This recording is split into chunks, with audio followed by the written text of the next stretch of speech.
Hi guys, welcome to Buying Profitable Business on Flippo Marketplace and Turn It to Passive Income course. This is basically an extensive case study based course where you will learn how to buy an existing business that has been running and generating consistent revenue, which can be turned into sustainable passive income.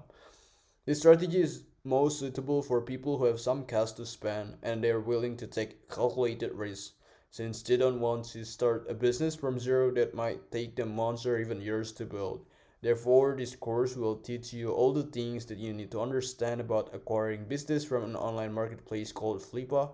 You'll learn effective budgeting strategies, extensive market research to identify hidden opportunities, conducting price analysis, learn how to negotiate to get the best deal possible, and most importantly, you will go over several case study where we're going to identify the prospect of few examples of online business listed on Flippo Marketplace based on the reported revenue, projected ROI, as well as other supporting data.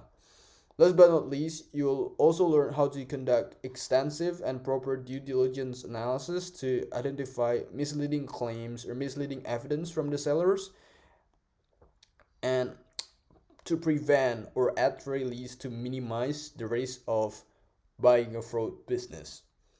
First of all, before getting into the course, it is extremely crucial for us to know and truly understand the reason why we should buy a business that has already been running and generating consistent revenue instead of starting the business from scratch.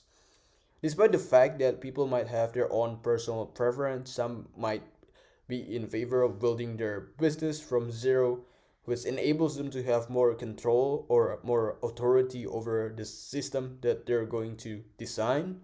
Nonetheless, there are other people, including myself, who have some cash to spend and don't want to um, waste too much time and don't mind to take calculated risks to buy an existing business with an intention either to like grow the business and scale it up to the higher level, or when we do some arbitrage activity, right? So you can buy a business at a lower price and then resell it with a higher price, and then you get to keep the profit. Regardless of whatever reason it might be, buying an existing business can actually be a pretty good strategy to save times and also skip several steps required to build a solid foundation. Since if we're talking about buying a business, at least it already has a customer base. And obviously, since the business is already running, so we can tell it's a proven concept that the system actually works, right? And even though there might be like some modifications that you need to make, there might be like some things that you need to fix, but at the end of the day, you know that the business is already running, right? So all you need to do after buying the business is to prepare your strategies that you can implement to grow and scale it up to be even more successful, right? Well, we've gone this far, but I almost forgot to introduce myself. Hi guys, my name is Chris, and I've been creating more than 20 courses on Udemy. Previously, I worked as an IT consultant for the last couple of years before deciding to resign from my job and start running several online businesses like dropshipping, affiliate marketing, and selling digital products, including selling online courses on Udemy. Regarding Flippa Marketplace, I've been using this platform for quite a while. um, so I purchased a movie streaming website that is still running even until today and still consistently generates passive income. So yeah, it was pretty good investment to be honest. Lastly, I think it will be very essential for me to disclose my intentions behind creating this course. Well, my reason is pretty simple. I would like to educate future entrepreneurs out there to make you realize that there is another alternative way. If you want to own a business, you want to own a profitable online business, but you don't want to start from scratch, well, you can buy an existing business that has already been running and generating income consistently. So yeah, that was like my brief introductions about myself. Once again, guys, welcome to the course. I'm looking forward to learn and work together with you. Once again, welcome to the course, and I'll see you guys in the next video. What's up, guys? Welcome back to the course. In this video, we're going to talk about the table of content. So basically, I'm going to explain things that you're going to do, things that you're going to learn in its chapter. So as you guys can see, in total, there are 15 chapters in this course. So hopefully by the end of this video, you have the general overview about things that you're going to learn in its chapter. So let's talk about the first one here, whom this course is intended for. So basically in this chapter, we're going to answer this particular question, whom this course is intended for. So I'm going to explain my intention behind creating this course, type of people who might be interested in this course. Obviously, this course is going to teach you on how to buy an existing business that has been running and generating consistent profit. So if you're one of those people, if you're interested in acquiring business, well, you're in the right place, guys. And the second one here is tools and resources. So I'm going to provide you with a list of tools and resources that you can utilize to help you to conduct market research, market analysis, to check if the business that you're about to buy is legit, is worth to buy. And again, since we're going to do due diligence to make sure if the evidence provided by the sellers on Flippa are legit, not misleading evidence. So we're going to like conduct cross-check, making sure if those business are legit, right? So we're going to utilize like tools and resources that I'm about to share in the next couple slides. And the third one here, I'm going to introduce you to Flippa. For those of you who are familiar with Flippa, feel free to skip that video. But if you haven't used Flippa previously and you'd like to learn more about Flippa, make sure you stay there and pay very close attention to what I'm about to explain, right? So that's the third one here. And the fourth one, I'm going to fully guide you step by step on how to use Flippa marketplace, right? So we're going to explore all features available on Flippa, as well as try to make yourself comfortable, navigating through the website, through the marketplace, right? So that's the chapter 4, and let's talk about the next one here, chapter 5. So we're going to have discussions about why is buying business is better than starting business. Why buying business is better than starting business, right? So we're going to have a discussions about that. We're going to talk about the pros and cons about buying business compared to starting the business from scratch. That's chapter 5. Let's talk about the next one here, chapter 6. So we're going to go over factors to consider when buying an online business, right? So we're going to go over things that you need to take into considerations before buying an online business. That's chapter 6. Let's talk about the next one here, chapter 7. I'm going to share like effective budgeting strategies that you can implement.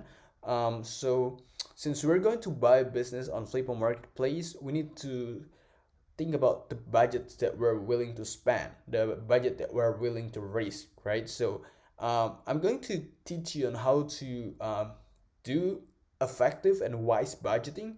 So obviously you don't want to drain up your budget, right? You don't want to drain up your savings, so you need to be very wise on this. So that's what we're going to learn in chapter 7.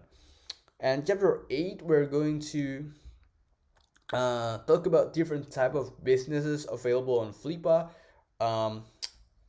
Obviously there are like many different businesses sold, listed on Flippa, and we're going to go over like one by one and discuss every single detail necessary.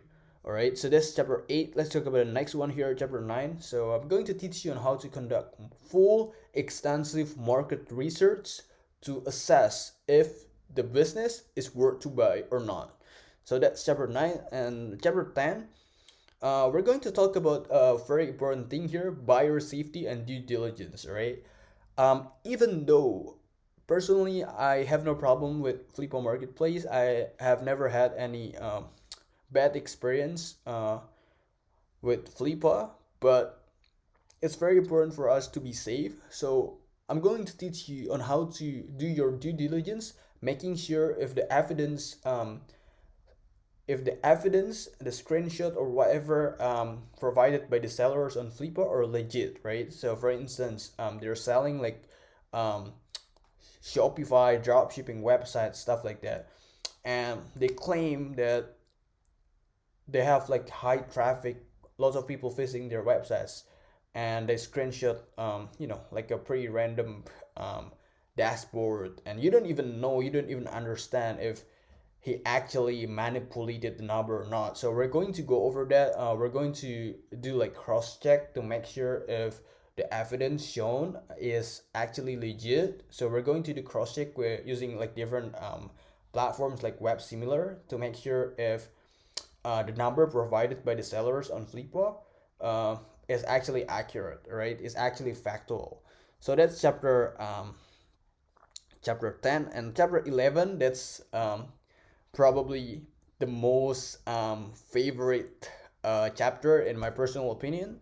We're going to go over the case study. So we're going to pick like three different businesses, and we're going to have a full extensive analysis to assess, to evaluate if like those businesses are worth to buy or not, right? So hopefully, by learning through this case study, you'll have the ability to assess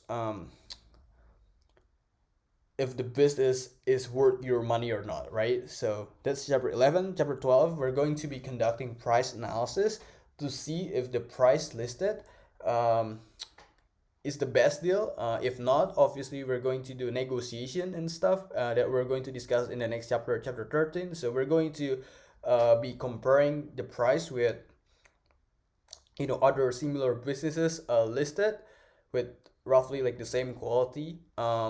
If the price seems to be a little bit too high, then we're going to put some efforts to negotiations to see if there is a potential to like lower the price a little bit or not. So that's chapter 12, and chapter 13 is kind of like the continuations of chapter 12. If the price seems to be too high, then we're going to be conducting negotiations to the sellers. Obviously, I'm going to share some useful tips and tricks on how to convince the sellers to lower the price, right? And chapter 14, I'm going to provide you with a list of alternatives platforms to Flippa Marketplace. So if you're not really a big fan of Flippa, or you might want to find another alternative marketplace to buy your business, then yeah, I'm going to provide you with like those lists. And chapter 15, conclusion and summary, guys. I'm going to summarize all things that you guys have learned, and obviously share a few key takeaways on how to actually buy a profitable business and turn it to sustainable passive income, right? Because that's the main objective that we are trying to accomplish by the end of the course. So yeah, guys, I think that's all. I'll see you guys in the next video. Bye, guys. What's up, guys? Welcome back to the course. In this video, we're going to answer this particular equation some of this course is intended for. So based on my analysis, there are three types of people who might be interested in this course. So the first one here, if you're looking to buy a business, right? So people who want to own online business, but they don't have any interest in starting the business from scratch. So instead, they want to spend some of their money to buy business that has been consistently generating income and operating. So by doing so, you kind of skip steps required to build from scratch, which saves a lot of time. So if you're like one of those people, this is definitely the right course for you. Because not only that you're going to be guided step by step on how to conduct full market research, extensive analysis on evaluating if the business is worth your money, worth your investment or not, but you're also going to be guided on conducting due diligence to ensure if the business that you're about to buy is actually legit and the data shown by the sellers on Flippa is actually accurate and factual. So that's the first one here. Let's talk about the second one here. If you're business flippers, you're interested in a flipping business, so you're planning to buy one business with lower price and sell it at a higher price, and you get to keep the profit in between. If you're interested in doing the arbitrage activity, this course is definitely the right one for you. You're in the right place.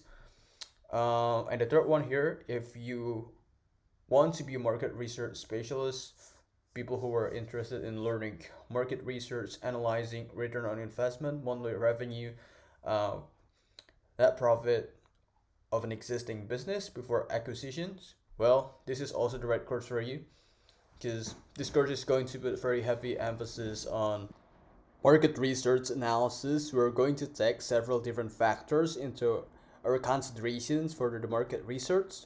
We're going to identify the target market, analyze the competitions, evaluate industry trends, predict future prospect, assess quality of the business, and the last one, which is the most important thing here, to check if the business is sustainable business. It's very important for us to ensure the long-term prospect of the business. So you guys, that's all for this video. I'll see you in the next video. We're going to talk about the tools and resources for this course. So I'll see you guys there.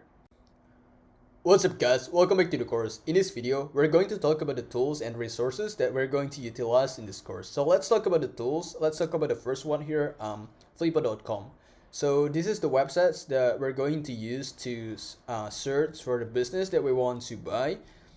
We're not going to get into very detail in this video. Instead, we're going to do it in the next video.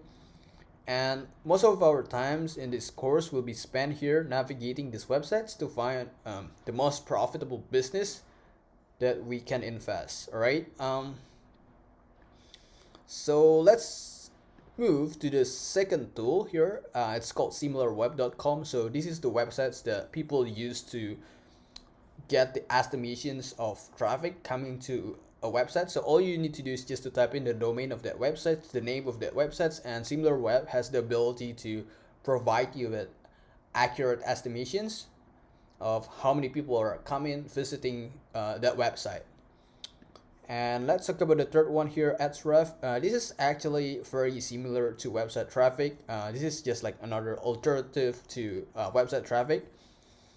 All you need to do is just to type in the name, the domain of the websites, and then click on check traffic. And this website has the ability to provide you with accurate estimations of how many people are visiting that websites. All right.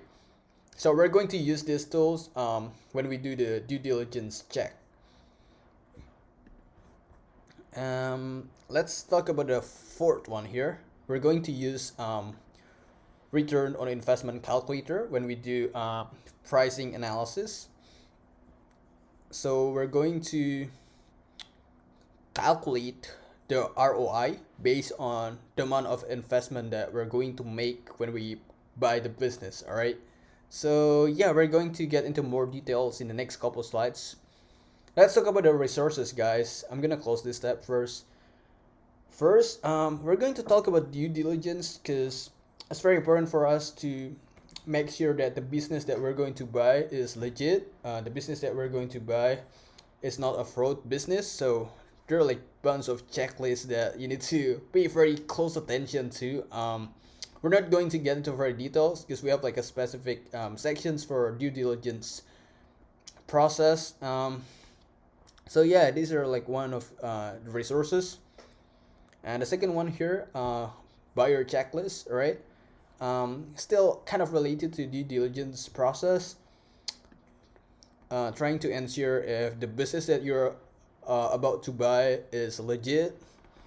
So as you can see here, there are like many different aspects that you need to pay very close attention to, just to make sure if the business that you're about to buy is not a fraud business. All right. So Flippa offers you like a due diligence package that you can download. So by making sure like all boxes on the due diligence package has been filled, you can lower your risk of getting scammed by the seller on Flippa, right? Let's talk about the third one here. This is like the financing page. This is still like the official websites of Flippa. So they offer you like financing. For example, you want to purchase a business on Flippa, but you don't have cash. You can apply for financings, but again, there is no guarantee that you will be accepted. However, it's definitely worth to try, right? And the last one here, Flippa Legal. So Flippa also offers you a help for legal services, right? As you can see here,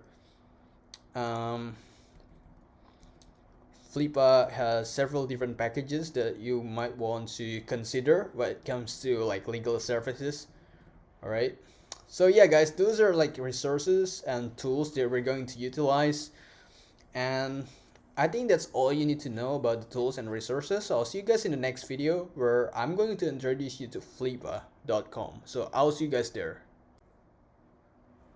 What's up guys, welcome back to the course. In this video, I'm going to introduce you to Flippa Marketplace. For those of you who are familiar with Flippa Marketplace, or you might have used Flippa Marketplace previously, feel free to skip this video guys. But if you're not really familiar with Flippa and you would like to learn more about this marketplace, make sure you stay in this video and pay very close attention to things that I'm about to explain. So the first thing that you need to do is to ask yourself this question: what is Flippa?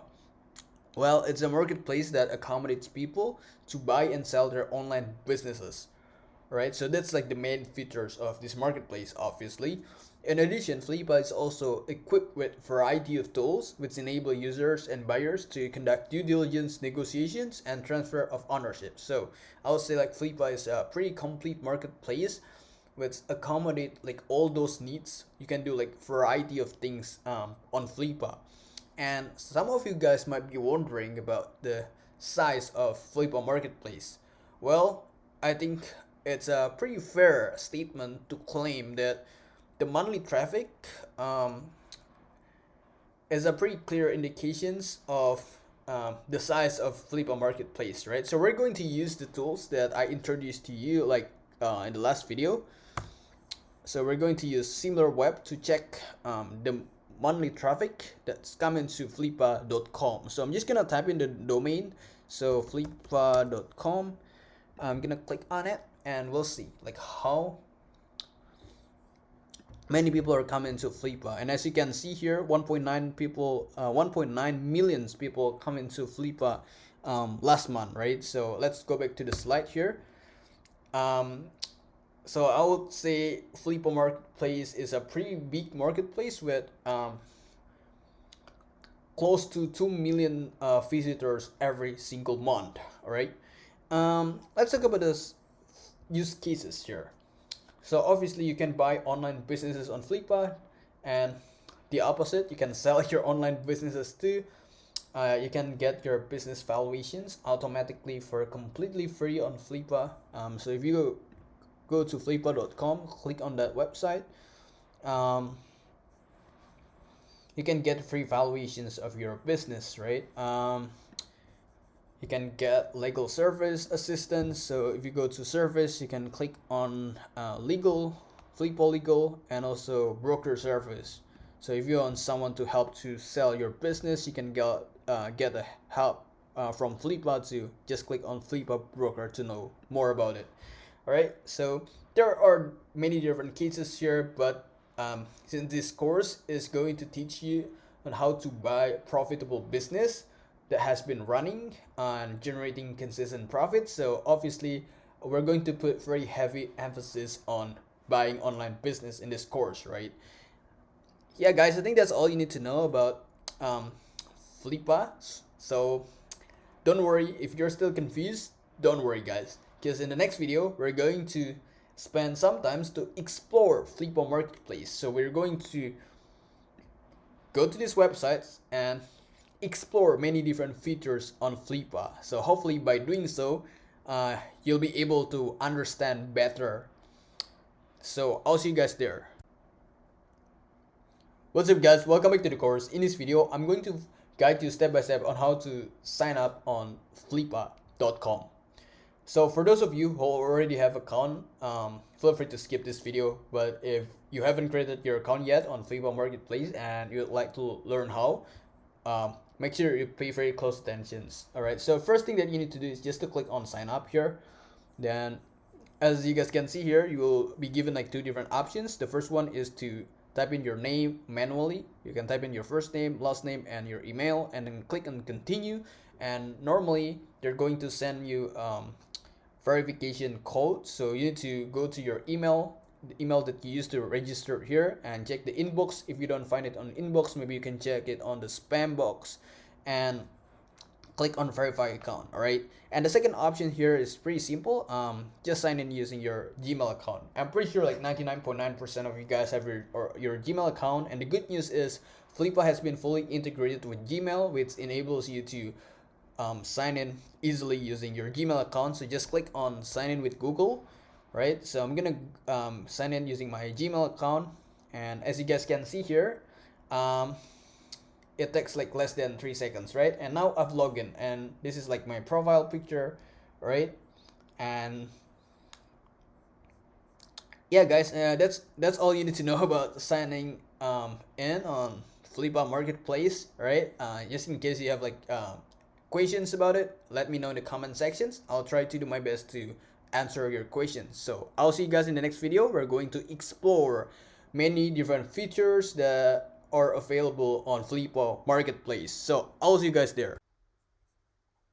What's up guys, welcome back to the course. In this video, we're going to explore many different features available on Flipa Marketplace.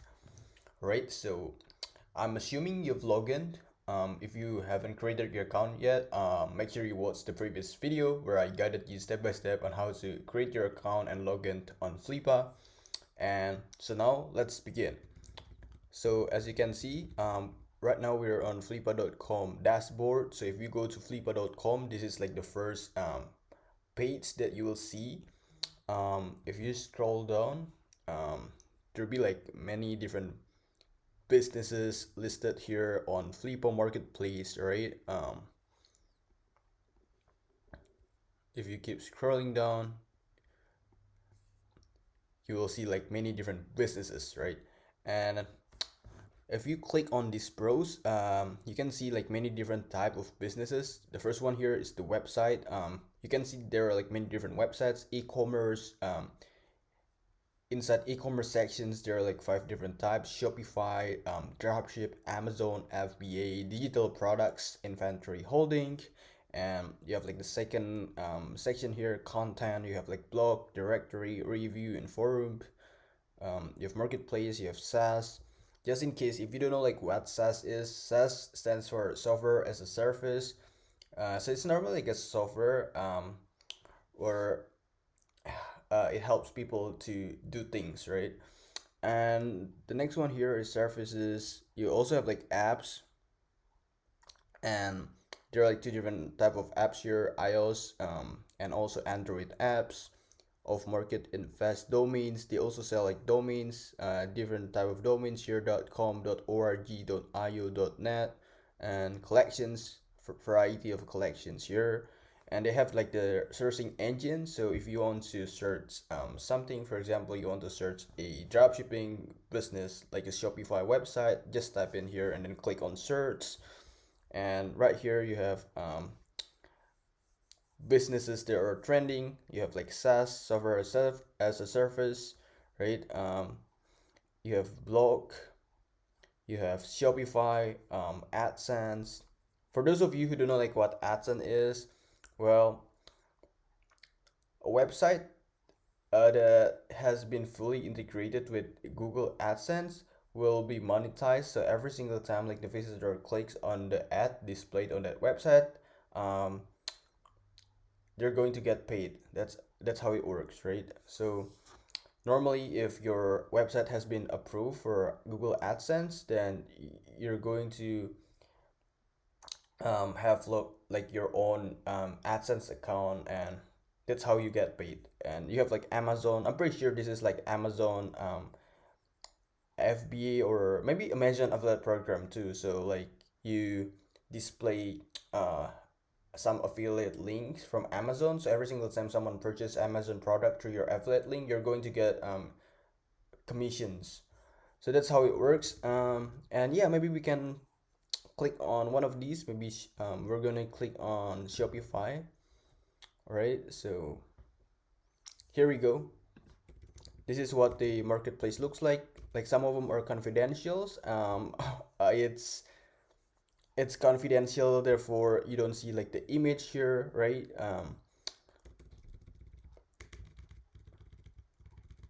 So if you go to the left side of the screen, you can see there are many different filters that you can apply. For example, like the listing status, the off market means the businesses are not available to be bought. The ready to buy one, it means like you can buy it, right? Invest, revenue generating. So if you uncheck no, you can see like all the businesses that have profit, right? Asset type. So there are many different types here. Website, online business, Amazon stores, iOS app, Android apps, domains. All right. And even for the e-commerce sections here, we have like two different types: dropship and digital products. You can play around with these numbers, maybe like the monthly users, monthly page views, monthly profits, price range and stuff. For example, like you want to buy a business with a certain monthly user, to make sure there are like traffic coming into the website, you can play around with this number. Also like the age, how long the website has been around, um, profit, revenue. So like profit multiple means that based on the amount that you need to pay to buy the business, like um, the amount that you're going to invest in this business, how much revenue, how much profits that you're going to generate within a certain period of time. So that's what it meant. Sales type, auctions, and classified. So auctions means that if you are bidding with a higher price, then most likely you're going to get the business, right? So basically, the seller is asking, hey, this is the price, and then the higher you bid, the more likely that you're going to get the business. In quotes only. Right, this is a like more advanced filter. Oops, I accidentally clicked on this seller locations. Just gonna undo this. Right, you can also see like the seller locations, where they're located, their continent, for example, like South America, Asia, Oceania, Western Europe, time left, and status here. And up here you can see like many different websites, apps, domains, e-commerce, content, marketplaces, SaaS services, AdSense, Amazon. See, there are like two different types for Amazons, like Amazon FBA. It's a website that sells like your products, but Amazon associates the website sells other people's products on Amazon through affiliate links. So like every single time someone made the purchase, you're going to get the commissions. um, all right, so yeah, let's play around with this. Maybe we want to find an AdSense website, so I'm just gonna click on AdSense here and then see all listed here. All right, for example, this website, so just gonna click on it, and as you can see here, it's a verified listing. It means that Flippa has done extensive analysis and check to make sure this business is legit. And let's play around with this statistics here with the number. Site 8, this website has been around for approximately 7 years, so I would say it's pretty old websites, I guess. For monthly traffic, it generates $1,774 per month, which is pretty good in my personal opinion. And the profit margin is 96%, right? So you might be wondering why the profit margin is not 100%, because sometimes business requires like operational costs that you need to pay, whether to pay for the domain or the hosting and stuff. So um, even 96% is pretty high percentage in my personal opinion. Sometimes the profit margin is only like 80% or even less, right? So it's a pretty good number, I will say. Page views, as you can see, they got like 9,890 um, page view per month. That's great. And profit multiple 2.3 times. So how do we calculate this though? So when you see 50,000, right? This is like the price that you need to pay to buy this business, and then every single um, month you're going to generate this profit, right? 1,774. So if we play around with a number, if you calculate, so let's open Google calculator here. 1,774. If you multiply that by 12, because in a year there are 12 months, right? You got like $21,288 as your annual profits, right? Okay. So just remember this number, and the amount of money that you're going to invest is 50,000, right? So 50,000 divided by this number. So that's how you got that 2.3 times. So it means that in order to get your investment back, it takes you like 2.3 years. 2.3 years to get your investment back. So that's what this number actually means. If we scroll down a little bit, as you can see, they also provide the market insight here. So it shows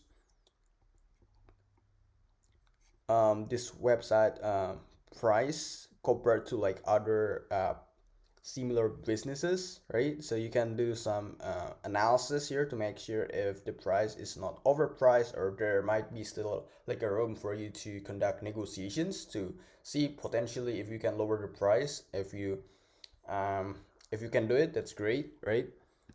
Click on performance review, performance overview. As you can see, this is like the monthly revenue, like $1,842, and this is the page view, or in other words, it's kind of like the traffic, how many people are coming to the website, viewing that website and stuff.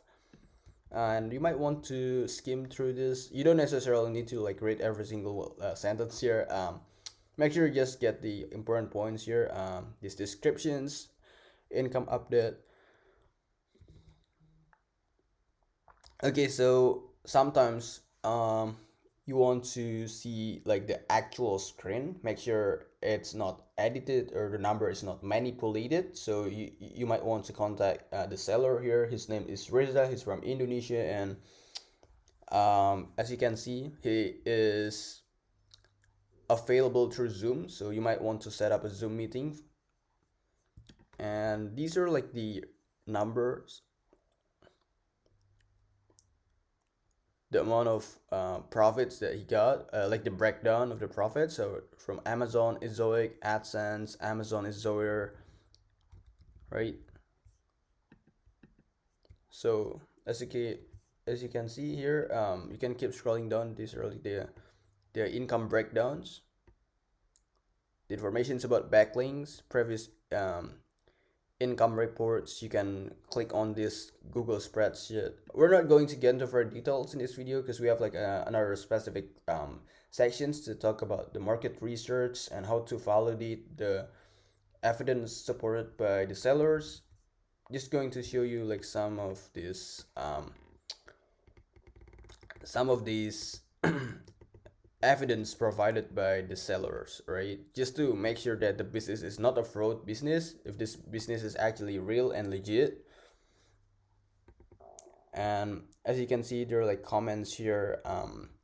You might have like questions, but probably someone already asked that questions and he already answered that question. So it's good to go through the comment sections. All right, so I'm just gonna scroll up and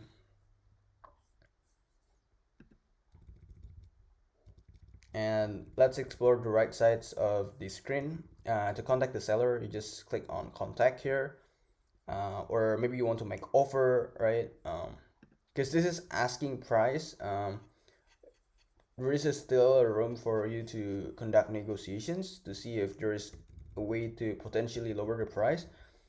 And for the monetizations, as you can see, the website is monetized through Google AdSense.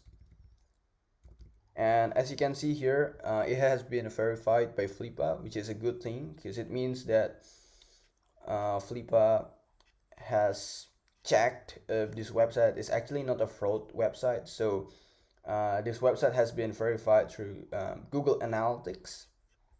Google Analytics is basically a tool like a product, Google product suite that you can use to see like how many people are coming to the websites, like the monthly traffic and stuff. And the number is obviously pretty reliable. All right, so the seller has also been verified using his email address, phone number, and government ID. So for payment methods, then you're going to need escrow.com here.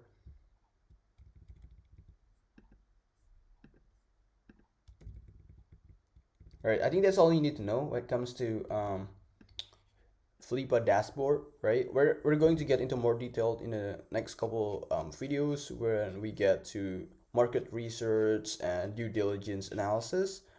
So the point of this video is simply just to show you multiple different features available on Flippa, how you explore, how you search for a business and Flippa searching engine, how you navigate through this marketplace, right? Let me give you another example here. For instance, you want to find an applications. For example, you want to buy Android apps. So just uncheck this and check the Android apps. And for instance, you want purchase an Android apps with a price that's lower than $10,000. Just fill in $10,000 there. See if there's an app available. We couldn't find anything that quite matched your search, so I'm just gonna get rid of this and see if there is.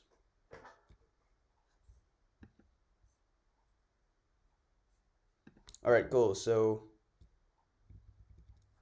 as you can see here, this is an English reading and audiobooks Android app. The monetization is through ads, and the application has been around for approximately 7 years, and the net profit is $1,453 per month. And the amount of money that you need to pay to buy this business is 75,000. So just click on it. It's a very expensive one, I guess. We'll see. Okay, so the profit margin is 99%. The app install is more than 100K.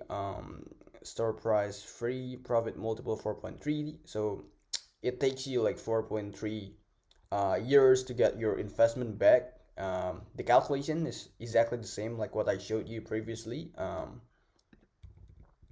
right. So that's how you navigate through Flippa Marketplace, guys. Please let me know if you have any other questions in the comment sections. I'll try to do my best to help to answer your questions. So I'll see you guys in the next video. Bye. What's up guys, welcome back to the course. In this video we're going to discuss why buying business is actually better than starting a business. Everyone has their own personal preference. Some people prefer to build like their business from complete scratch, from zero. They don't mind even though it might take a while, right? It might take them like months or even years to see result, to see success, but they don't mind because they have like more control over their business. They have more authority over the system that they're going to design in their business. But other people's prefer to buy the existing business that has already been running, has been operating and generating consistent profit, even though they need to invest at first. They need to raise their money, but at the end of the day, they believe it's going to be worth it as long as they made a calculated risk about the investment, right? So let's talk about the pros and cons when it comes to buying a business and compare it with starting the business from complete scratch. So let's talk about the first one here, the pros. So when you buy an existing business, it it has a well-established customer base. It means that obviously there might be like some efforts that you need to do to get more customers, but when you buy an existing business that has been operating, the business has already had a customers base, right? So obviously the amount of efforts that you're going to spend to get more customer is nowhere close compared to if you're just starting your business with no customer, with zero customers, right? Obviously the efforts that you're going to dedicate is going to be way higher compared to buy an existing business that has already had a maybe thousands or 10,000 of customers returning to your business. So that's the first thing here. And let's talk about the second one here. Also, like the positive thing about buying an existing business, it's a proven concept that the system actually works. All right. So if you're about to start your business, um, you will need to do lots of extensive market research, market validations to make sure that the market actually wants and needs your product or your service. That's what you need to do. However, if you're buying an existing business, the previous owner or the previous founder has already done it for you. All right, so that's the good thing about it. um, the founder that sells this business already did all the market research, all the market validations to make sure if the market actually wants this, if this business actually has a high demand and stuff. So they already did it for you, and all you need to do is just to add some modifications to it to make it even more successful, right? So that's the second thing, proven concept that the system actually works, the proven concept that the market actually wants this product.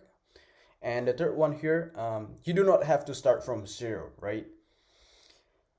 Um, some people don't mind starting from zero, even though they knew that it might take them months or even years to, see results. But other people, including myself personally, like to be honest, I don't really like starting from zero, guys, because it takes like a lot of dedications and lots of um, efforts and persistence to build your business from zero. But when you buy an existing business, even though you're still required to put some efforts to it, you're still required to put some works to your business. But at the end of the day, we know that the amount of efforts that you're going to put, the amount of dedications that you are going to make is nowhere close compared to starting a business from complete scratch, right?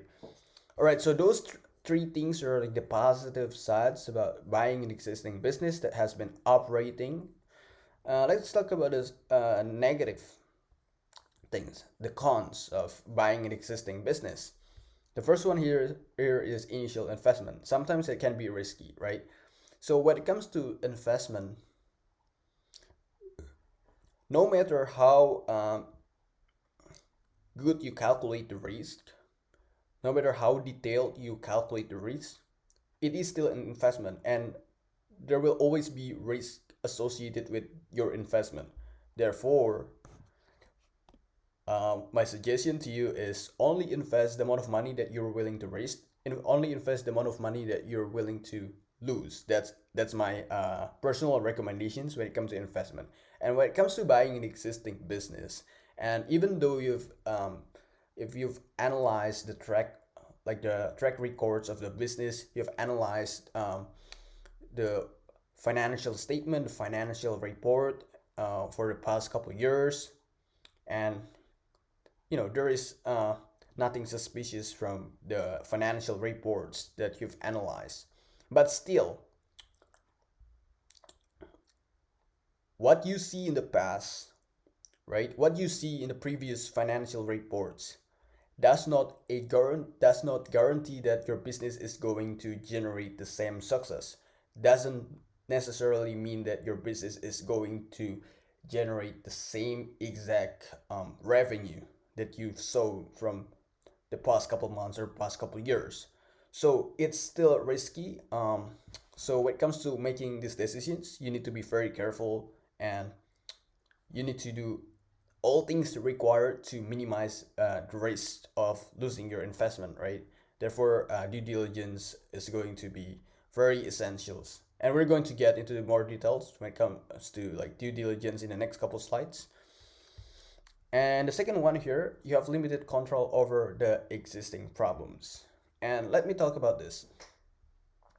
If you're building your business from complete scratch, you have more control over designing the structure of your business, the foundation of your business. However, since you buy an existing business and uh, the person who designed the structure and the fundamental or the skeleton of that business is the one that sell it to you, right? Because you're just buying from him, you're just buying from her, so you're not the one that designed the business, right? So obviously you need to realize that you need to you need to deal with some problems, some issues in the business that you don't really have control over, or you might have very limited knowledge about like those issues. So you need to be cool with that. You need to be fine with that, right? So those two are like the cons of buying an existing business, and I really motivate you to take all these positive and negative side into your considerations to make informed decisions about buying an existing business, right? Making sure the pros, the positive things weigh out the negative things, the cons, right?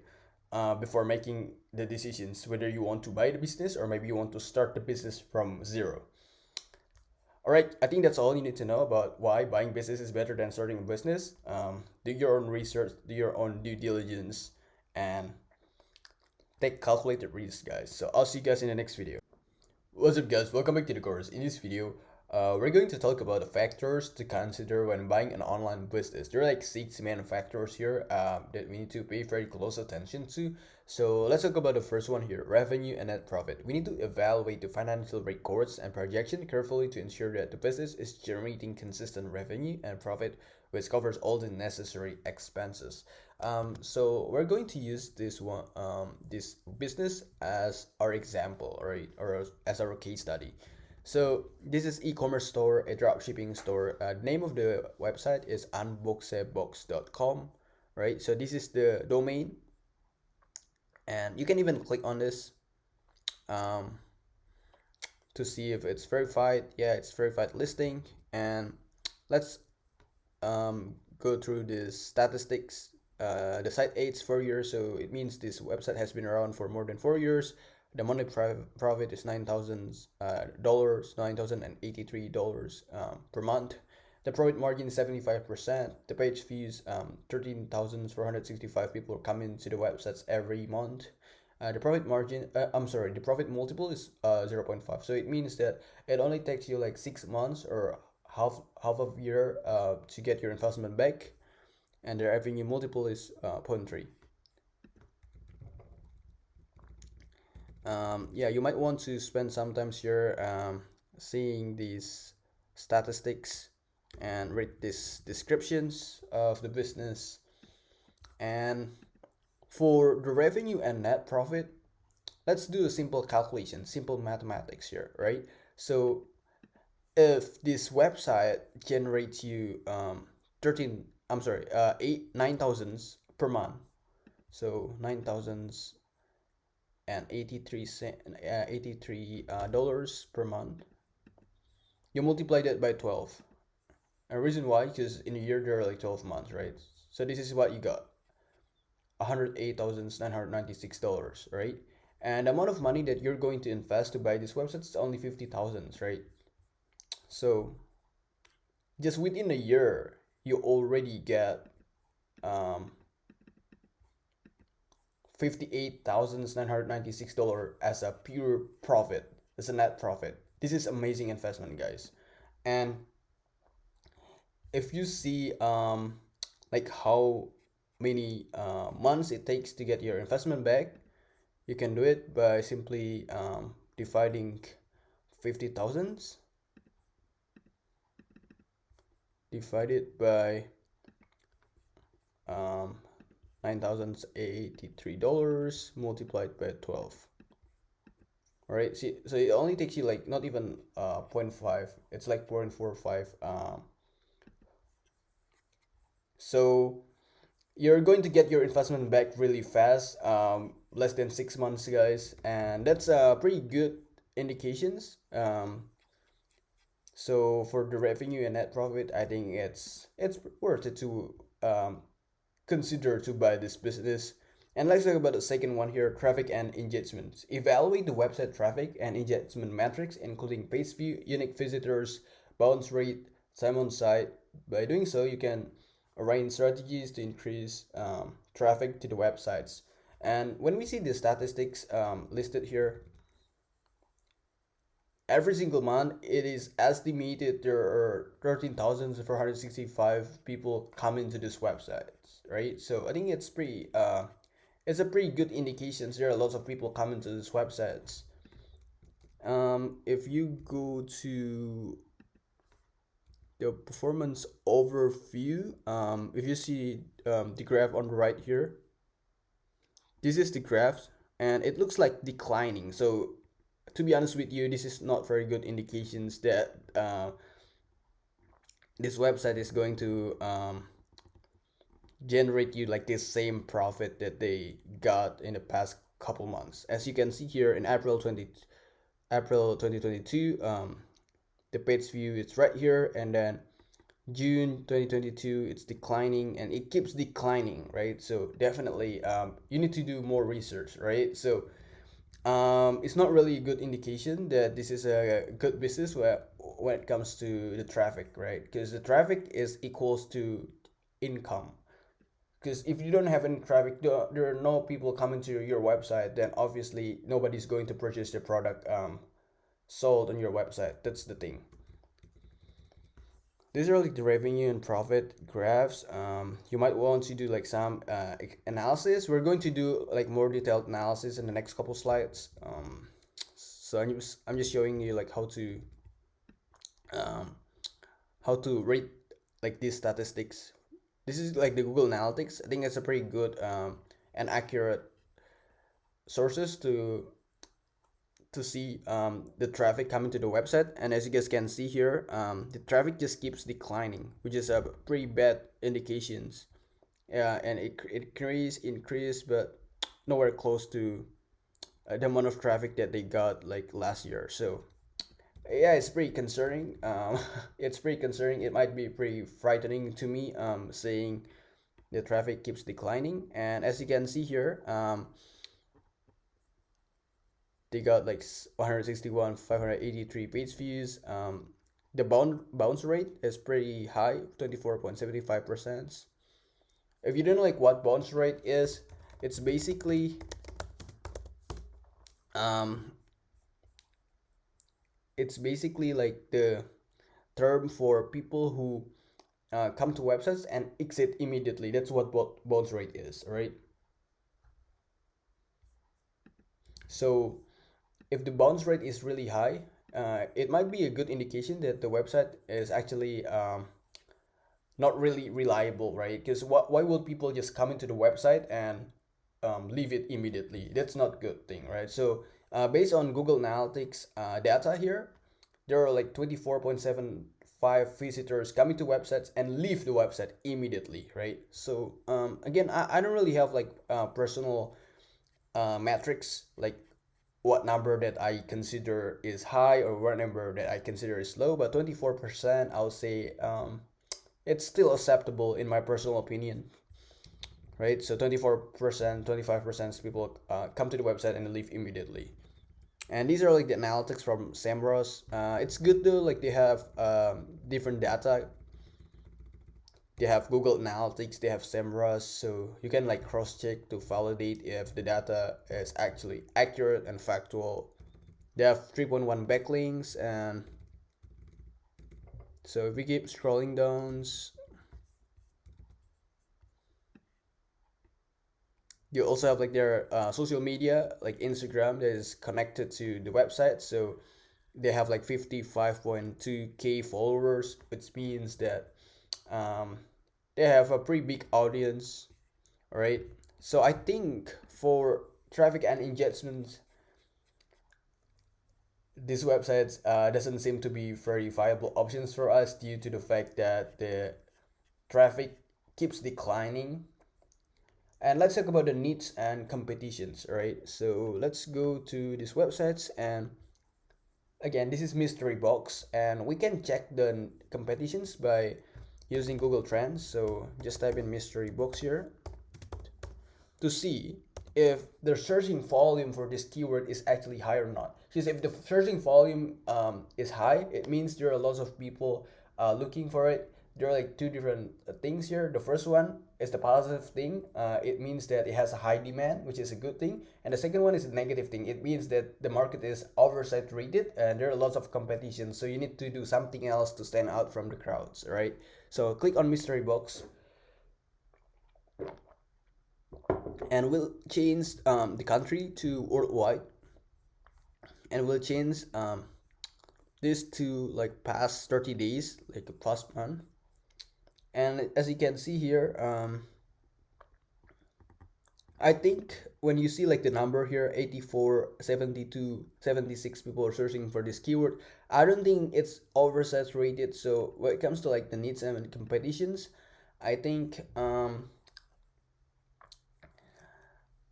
you still have a chance to be successful.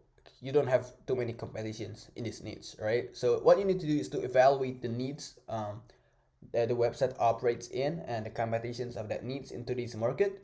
Assess whether there is potential growth on or the market is oversaturated. But seeing the number in Google Trends, seeing the statistic, I don't think it's oversaturated. I think there's still a chance for us to be successful in this niche. The competition is not too crazy, so yeah. I think in overall for niche and competitions, this business is pretty good to be acquired. And let's talk about the legal and regulatory compliance, right? You need to evaluate the business that has been compliant to all relevant laws and regulation, especially tax and licenses. This could prevent you from getting into legal issues after acquiring the business. It's very essential, guys. You need to make sure that you do this due diligence, because you don't want to get into legal trouble once you acquire the business, right? Um, it actually really depends on what type of business that you're going to buy. If you're going to buy like SaaS software or applications app, Android app, iOS app that might deal with the personal data and privacy of the user, then you need to do like more research. But for like dropshipping business, for e-commerce website just like this, I don't think there is any um, specific legal issues that you need to pay very close attention to, because basically this business doesn't collect personal data, doesn't collect any information that's related to like user privacy.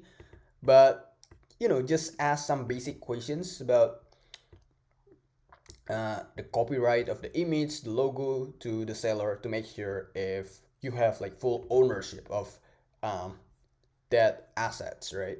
And let's talk about the fifth one here, operational costs. You need to evaluate all required expenses to operate the business, and most importantly, the revenue should be able to cover those expenses. So when it comes to like e-commerce website like this, you need to ask the seller if this is a Shopify website. I mean, if it is, then you know like how much money that you need to pay monthly for the domain and the hosting, right? Or maybe they have like a different type of hosting. Maybe they're on WooCommerce or other platforms that might charge you differently.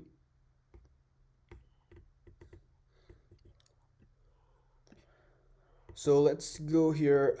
Let's skim through these descriptions really quick.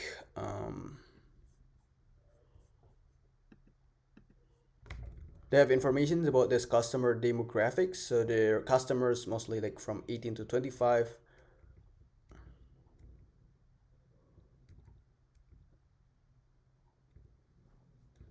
Okay, so they don't really specify like the hosting and the domain, so I think you need to ask that questions to him before acquiring the business. You might need to ask like how much money that you pay for the hosting and the domain, monthly or annually, and also making sure if there are other additional costs that need to be paid for the operational. So let's talk about the last one here, reputation and brand. You need to evaluate the reputations of brand in the current market, brand awareness, etc., to make sure and to measure how much efforts required for marketing. All right, but for this particular business, by knowing that this business has an Instagram with more than 55,000 followers, I don't think there is a lot of marketing efforts that need to be made because they already have their audience, right? So that's what you need to do. You check if this business has a big audience. If it has a big audience and the audience is engaged actively, it means that you don't really have a lot of things to do when it comes to marketing. However, if we're talking about like small businesses like this, um, you might still need to run ads to increase brand awareness, but since they already have like their established customer base, obviously the amount of efforts that you're going to spend is nowhere close compared to if you're about to start like your dropshipping business from scratch, right? Where you have like zero customer base and stuff. Yeah, I think that's all you need to know about this chapter, guys. Make sure you pay very close attention to every single detail before purchasing the business. And I'll see you guys in the next video. We're going to talk about how to do effective budgeting strategies. So I'll see you guys there. What's up, guys? Welcome back to the course. In this video, we're going to talk about effective budgeting strategies. And as you guys can see here, there are 7 points that you need to take into considerations when it comes to budgeting before buying a business. So let's begin with the first one here. Assess your current financial situation. It's very important, guys. You're the one that know the best about your current financial situations. So you're the one that know the best on how to make wise decisions with your money, right? With your assets.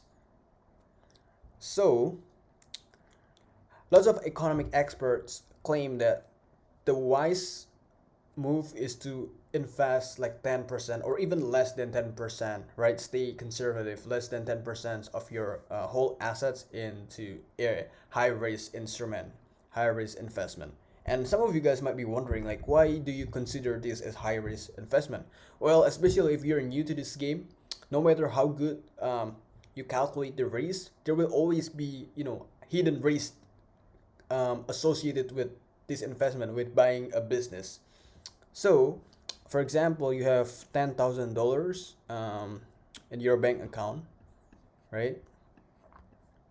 First of all, you need to make sure you have enough cash, enough spare cash for your daily necessity, for paying your rent, your mortgage, for example, or your foods, other necessities that you need.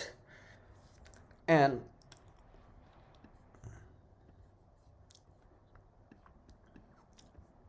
you can invest like less than 10%. So 10% from 10,000 is $1,000. So this is the amount of money that you can play around. Maybe you want to buy a business using 1,000, which is like 10%, or maybe like less than 10% of your assets to buy a business, right? You need to stay conservative. Don't like use the whole money to buy a business. It's going to be gambling, right? Even though you've analyzed the financial report and you've identify good pattern in the financial report, but still, what happened in the past does not guarantee what's going to happen in the future, right? There's still some hidden risk that you cannot recognize when you read the financial statement, when you read the financial report. So make sure you stay conservative. Only invest the amount of money that you're willing to lose, right? So that's the first thing. The second one here is to set realistic budget. So what I meant by setting realistic budget is to be reasonable when it comes to investment, right? So for example, you don't have that much money, or you have a lot of money, but you also have lots of expense, right? Making sure that all those expenses are covered first before thinking about investing your money to buying a business. The third one here, to understand the risk associated with the business. So if we're talking about buying a business, right? You see all the financial reports, you see all the data and statistics provided by the sellers on Flippa. But even if you are sure, you're still not capable of knowing all the details, right? You don't even know, you don't even realize if there are some things hidden by the sellers. So you need to be able to realize that there are like some factors that you cannot control. Therefore, you always need to be prepared for the worst scenario, right? So that's point number 3. Point number 4, you need to prepare additional reserve budget. So it means that, hey, I want to invest, let's say 1,000, which is like 10% of my whole assets. But my advice is not to invest like the whole 1,000 at once, right? You still need to break it down to maybe you buy the business for $600 first, and then you have like extra $400 as a spare cash, just in case there's something wrong with your business, or you might need to add like additional funding to your business, whether to pay for ads or maybe for other operational costs, other expenses required, but like they're not covered by the profit, or maybe there's something wrong with your business, then you still have spare cash to be invested. So that's a very important thing that you gotta keep in mind, guys.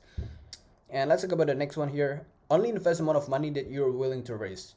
Some people think about how you could turn this money to maybe $100,000 and seeing like the ROI, seeing the return on investment. For example, like you see this, and wow, in less than 6 months I can get my money back. So why not, right? It's totally fine to be optimistic, guys. I'm not saying that you shouldn't be optimistic. I'm not saying that, but I'm simply just saying that you should be prepared for the worst scenario, right? Which is like the next point here. Although all the data and statistics convince you that this business has a good prospect, has a bright future, but it does not necessarily mean that it's going to happen, right? There are like some other factors that are out of your control. And let's go with the last one here. Don't be too optimistic when it comes to calculating future revenue. I totally get it, guys. Some of you, or maybe like most of you, read all this data and you got really convinced that, hey, in less than a year, for example, I'm going to get my money back. That's the major problem with the new entrepreneurs, guys. Because people who think that way, commonly they don't think about the worst scenario. What could happen? What would be the worst scenario? So I'm not saying you should be optimistic. I'm simply just saying that it's good to be optimistic, but also keep in mind that anything could happen, right? Even like the worst scenario also could happen. So make sure that you keep that in mind. Yeah, guys, I think that's all for effective budgeting strategies. I will see you in the next video. We're going to talk about different type of business available on Flippa. So I'll see you guys there. What's up, guys? Welcome back to the course. In this video, we're going to talk about different type of businesses available or listed on Flippa Marketplace. There are like seven main businesses. So the first one is e-commerce store. So let's go to Flippa Marketplace. Just gonna click on browse, and as you guys can see here, we have e-commerce, and within the e-commerce section you have like five different types of e-commerce websites. You have Shopify, and dropship, Amazon FBA, digital products, and inventory holding, right? So if you're curious like what the website looks like, just go to e-commerce and you can click on one of them. Maybe you want to go with Shopify, just click on it, and then you will see what typically Shopify website looks like. Obviously, there are lots of variety of Shopify websites, because Shopify, just in case if you guys don't know like what Shopify is, it's simply just a platform where you can create your own online store and you can customize the store. Yeah, so these are a couple examples of Shopify websites. All right. So these are like online stores that sell products or services directly to customers through websites or platform. Like Amazon or Shopify, right? So that's the first one, e-commerce store. The second one is content website. Content websites are websites that generate revenue through advertising, sponsored content, or affiliate marketing. So we can go here and then click on browse websites, content. As you can see here, you can filter like which websites that you want to search by age, by price, by type. Okay, so let's do the filter by type. You have forum, community, review, directory, blog. So I'm just gonna click on blog, for example, and we'll see what those website looks like. Yeah, maybe you want to take a look at this petsfills.com. It seems like this is a blog about pets. So as you guys can guess, like from the name, from the domain of the website, petsfills.com, it really seems that this website is all about pets. And when you see the monetization type, it's monetized through affiliate sales. So they also like list several different products related to pets, and every single time someone purchases the product through their affiliate links, they're going to get commission, and that's how they make money with the websites. And again, the net profit here, it looks like they're making $1,500 per month, and the price to buy this business is 55K, which is pretty expensive in my personal opinions. And as you guys can see here, it might take you like 3.2 years to get your money back, to get your investment back. All right.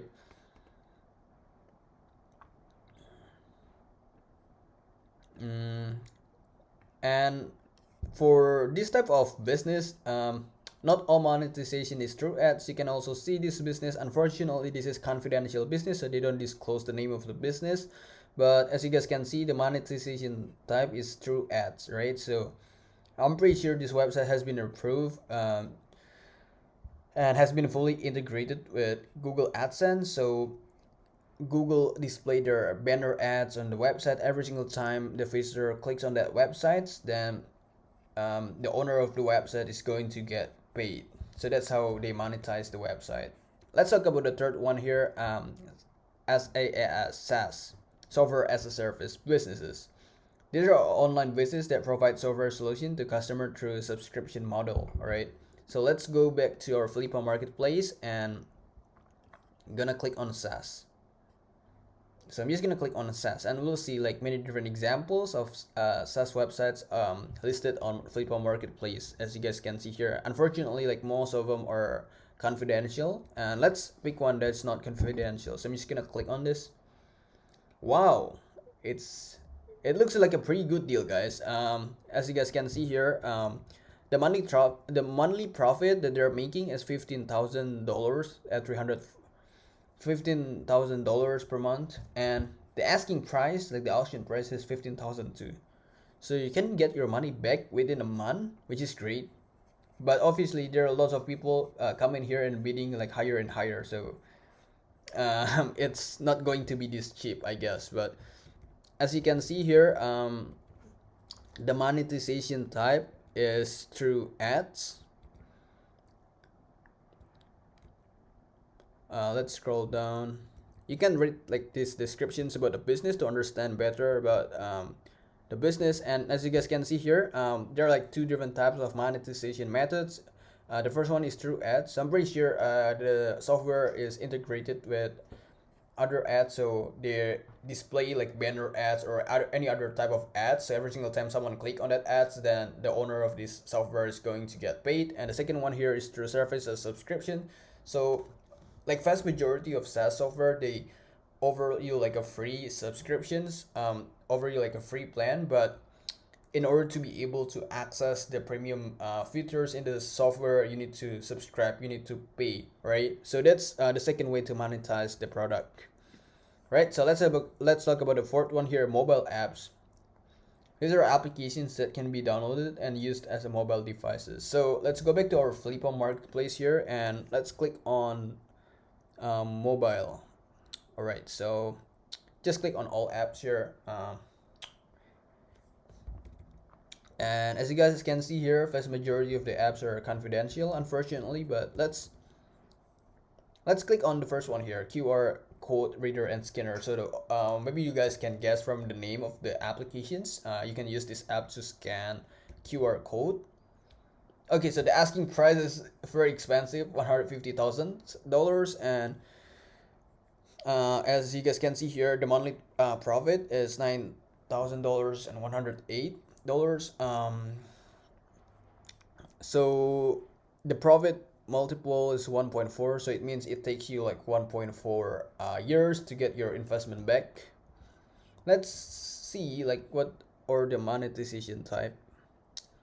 Okay, so the app is monetized through services and subscriptions. So yeah, commonly they offer like a free plan, but for the user to access the premium features, they need to subscribe to the paid plan. So that's how it works. Let's talk about the fifth one here, domain names. All right, let's go back to Flippa marketplace and then click on domain and all domains. We'll see. All right, here we go. You have like many different domain names here, bestmedicines.com here. It is sold for free, a cheap price here, just $1. All right, but for domain though, I don't think this is a good passive income model, because when it comes to domain, the intention here is to do arbitrage, right? You cannot get the passive income from domain. Once you purchase the domain, you should be aiming to resell the domain with a higher price, and that's how you get to keep the profit in Bitwin. But it's not a passive income. So if you're looking for passive income, I don't think it's a good idea to buy a domain. However, if you want to do a domain flipping, you want to do arbitrage, buy the domain for a very cheap price like this, $1, and then sell it with a higher price, maybe $100 or even $1,000, then do a domain flipping, right? But this is definitely not a passive income, guys. Keep that in mind, all right? So let's talk about the next one here, online courses and digital products, all right? So we'll go back to the Flippa marketplace here, e-commerce digital products, right? So click on it. Here we go.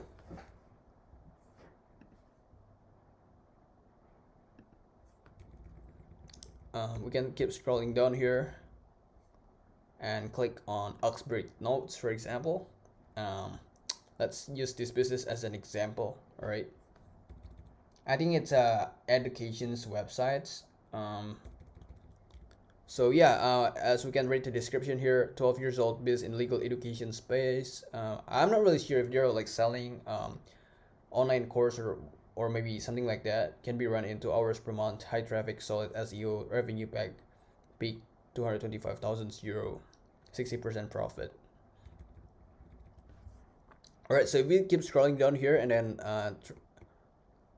find the monetization method, so they're selling digital products. All right, I'm not sure like what kind of digital products that they're selling, but since this is education websites, I'm pretty sure they're selling online course or educational package, something like that, right? And let's talk about the last one here, affiliate marketing websites. So these websites generate revenue by promoting other people's product and earning commissions for its sales. So if you go to browse here and all website, you can go to Amazon and click on Amazon Associate.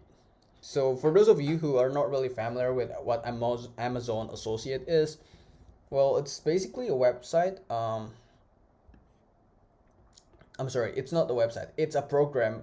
Um, it's basically a program created by Amazon to sell products that are listed on Amazon's. So like you are promoting those products to your audience, and every single time your audience click on that link and purchase the product, that Amazon product through your link, you're going to get commission certain percentage. It's not going to be like very high percentage. It's not going to be like 50%, but I'm pretty sure it's a pretty significant percentage.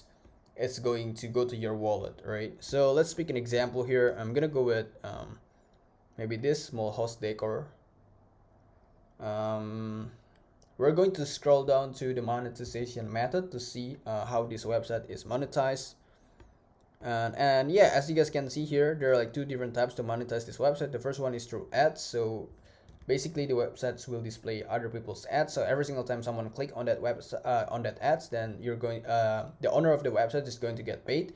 And the second one here is through affiliate sales. So I'm pretty sure they're also promoting like a couple different Amazon products, just like these maybe.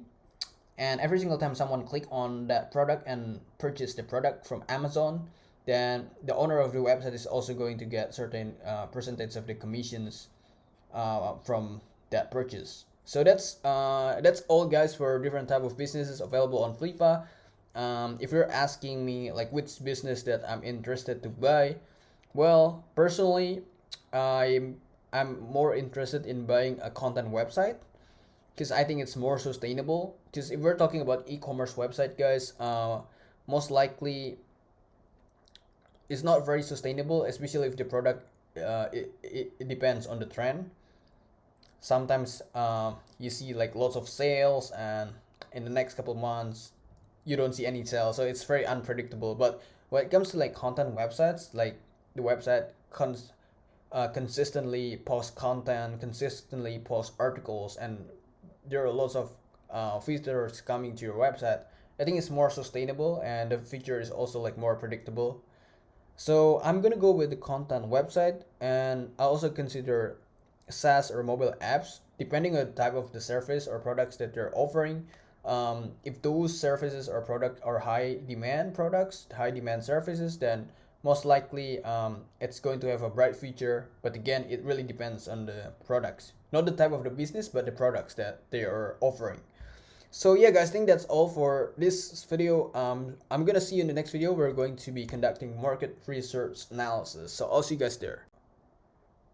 What's up, guys? Welcome back to the course. In this video, we're going to learn how to conduct extensive market research analysis to evaluate if the business is worth to buy or not, if the business is worth to invest or not.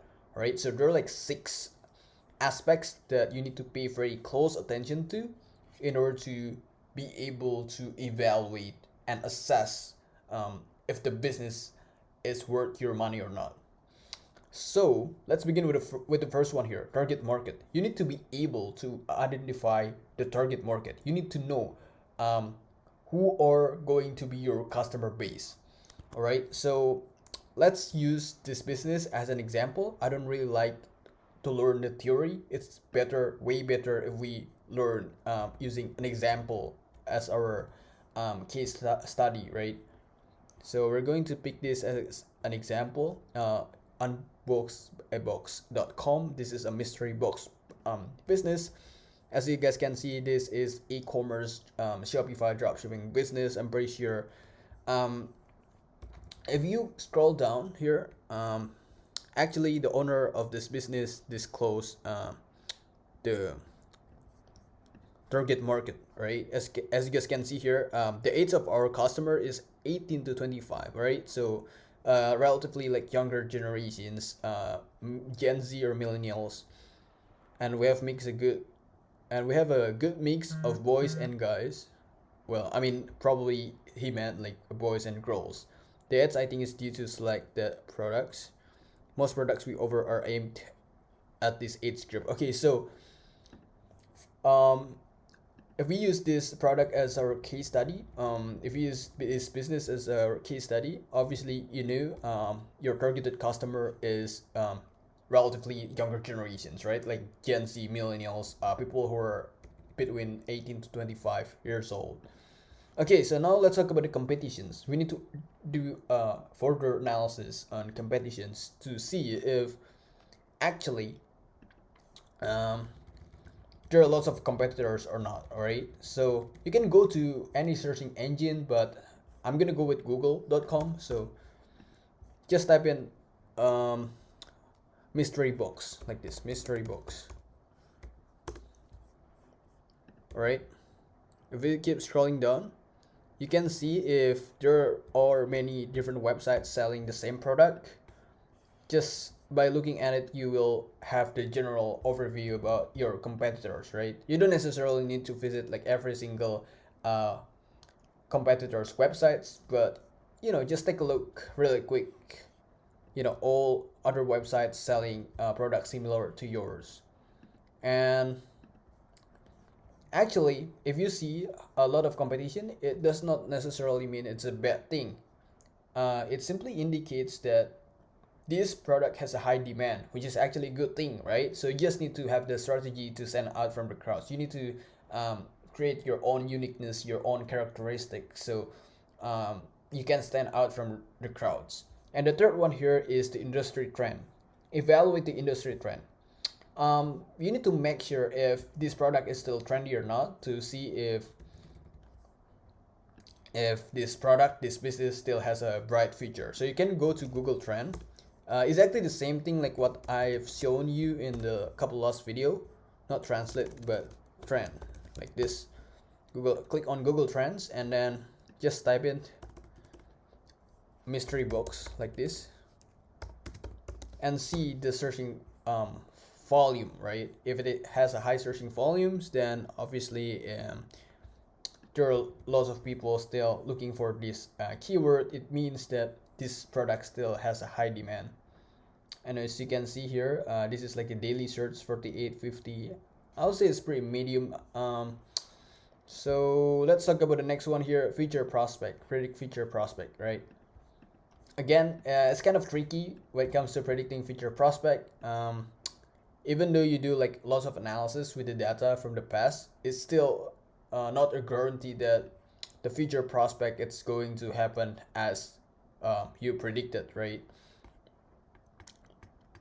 So for making sure that this product has a feature, making sure this product is sustainable, which is like our last point here, we might need to combine some trending things that are happening today, that are happening nowadays with this business, right? So for example, again, we know this business is selling a mystery box, and you might be wondering like what's trending today. Just click on trending now. All right, and change your country to the country of your targeted customer, for example United States. So we just click on United States here, and yes guys, just see what's trending, right? What's trending here. It's good if you can combine the mystery box with the trending products, so it can attract more potential customers coming to your websites. And the next one here, to assess the quality of the business.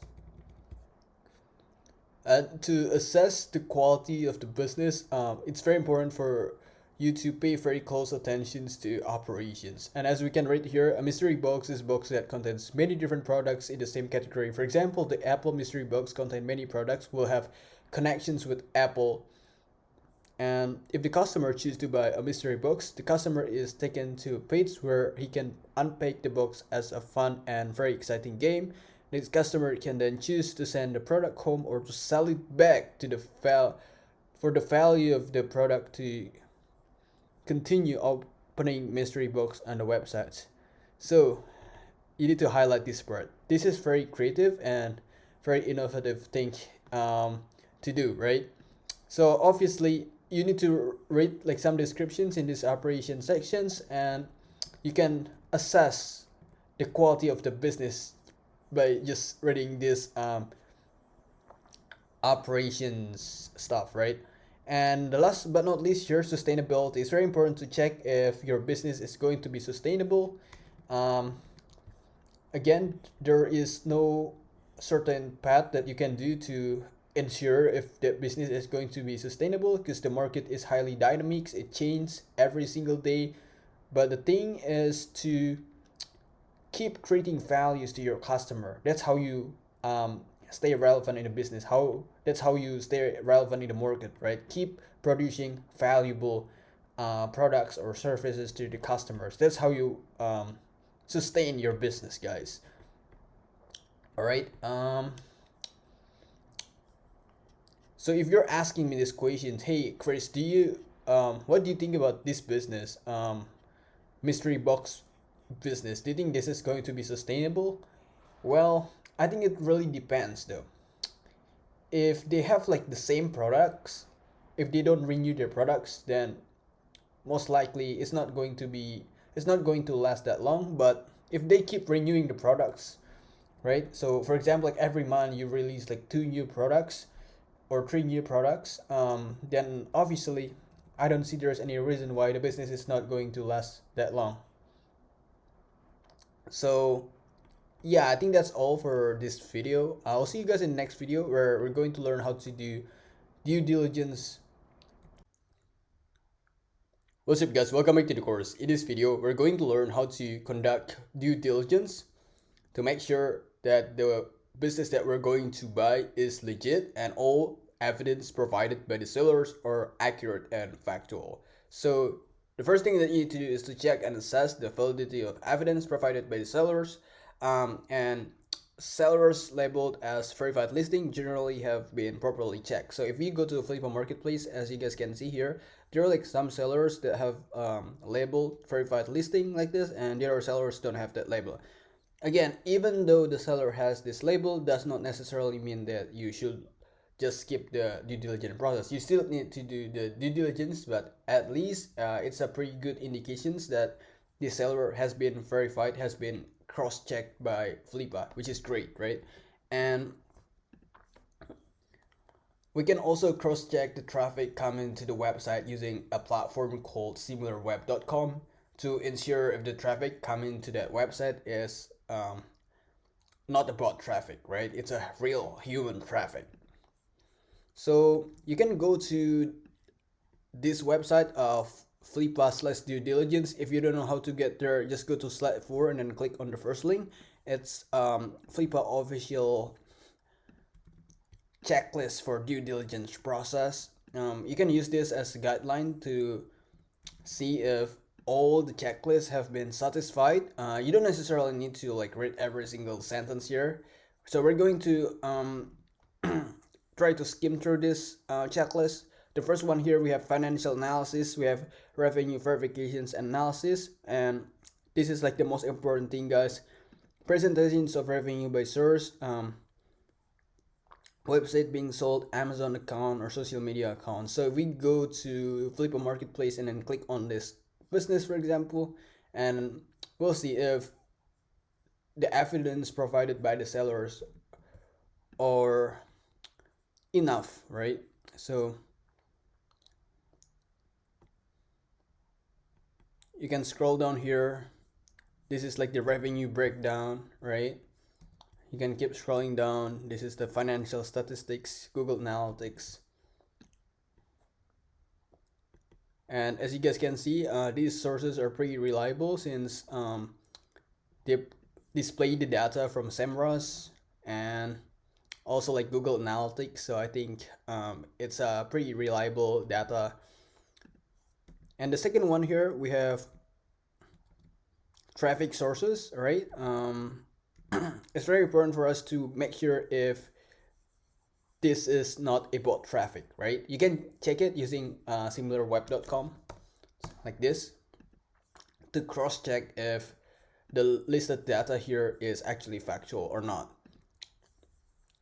So one of the best indications to know whether the traffic is bot traffic or real human traffic, you can see the bounce rate. So For those of you who don't know what bounce rate is, it's simply just the percentage of people who come into the websites and then leave immediately, right? Because if it's bot traffic, then most likely the bounce rate is going to be very high, right? Maybe like 90% or even more. So like people come into that website and then suddenly leave the websites right away within like less than 5 seconds. So yeah, maybe we want to do checks. So we're just going to copy and paste this URL, this domain. So we're gonna paste it here and then just click on it. We're going to use similar web to check if the page view listed here is actually factual, right? So as you can see, the total visit from the last month is 6.4k, 6,400 people coming to the website, and it's pretty concerning to see the bounce rate is 87.7%. I think it's pretty high. So personally, if you're asking me whether I'm confident if this is legit business or not, well, I don't really have the answer for you right now. I need to do like more additional research, but just seeing at this bounce rate that's pretty high, like 87.7%. I don't think this is a good indications about uh, the quality of the traffic coming to the site. So,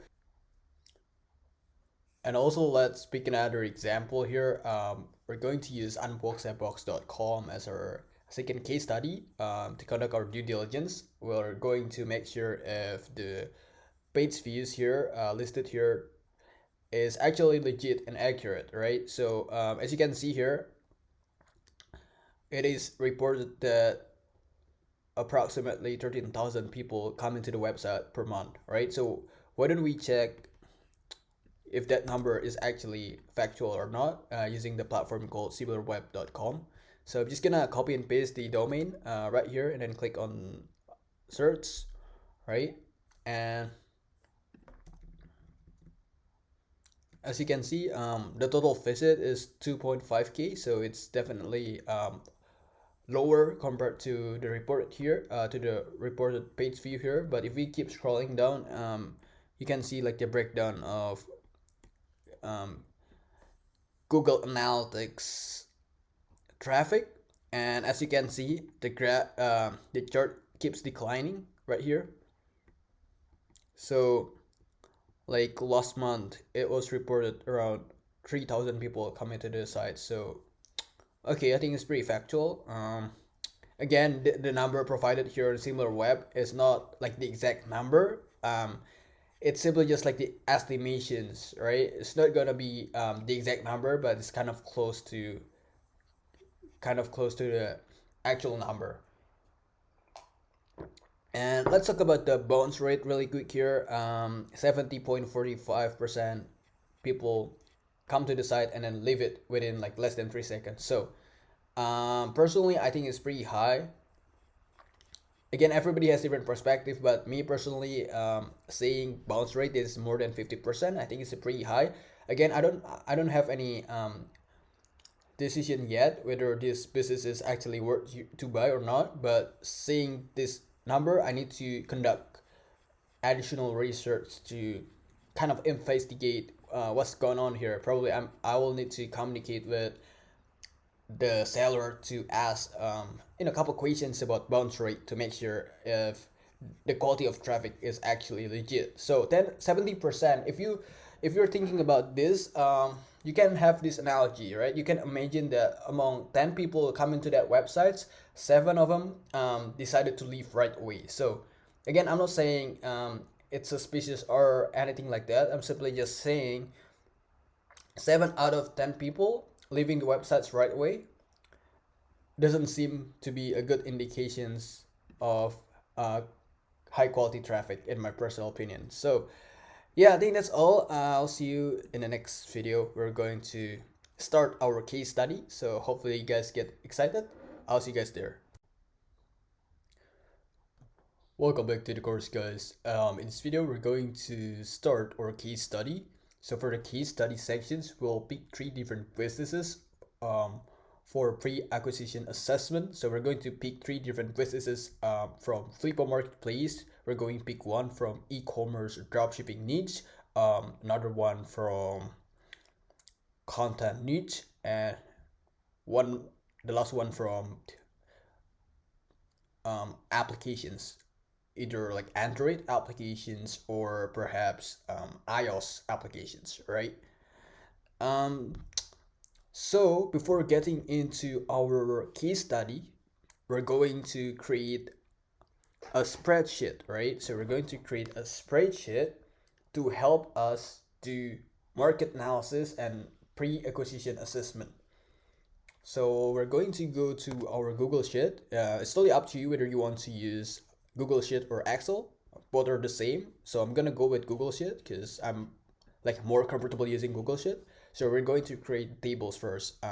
So we're going to use these tables for our pre-acquisition analysis.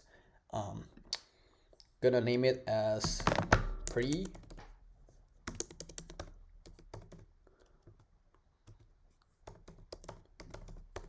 assessment, like this, making sure I didn't misspell it. Pre-acquisition. All right, cool. So now we're going to have 10 different columns. So we're going to have business name, like this. The second one is going to be monetization type.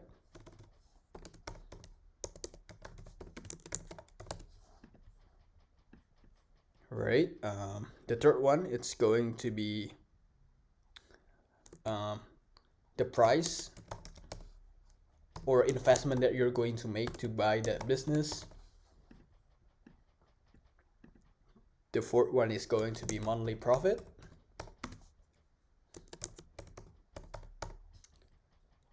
The fifth one is going to be investment return in months.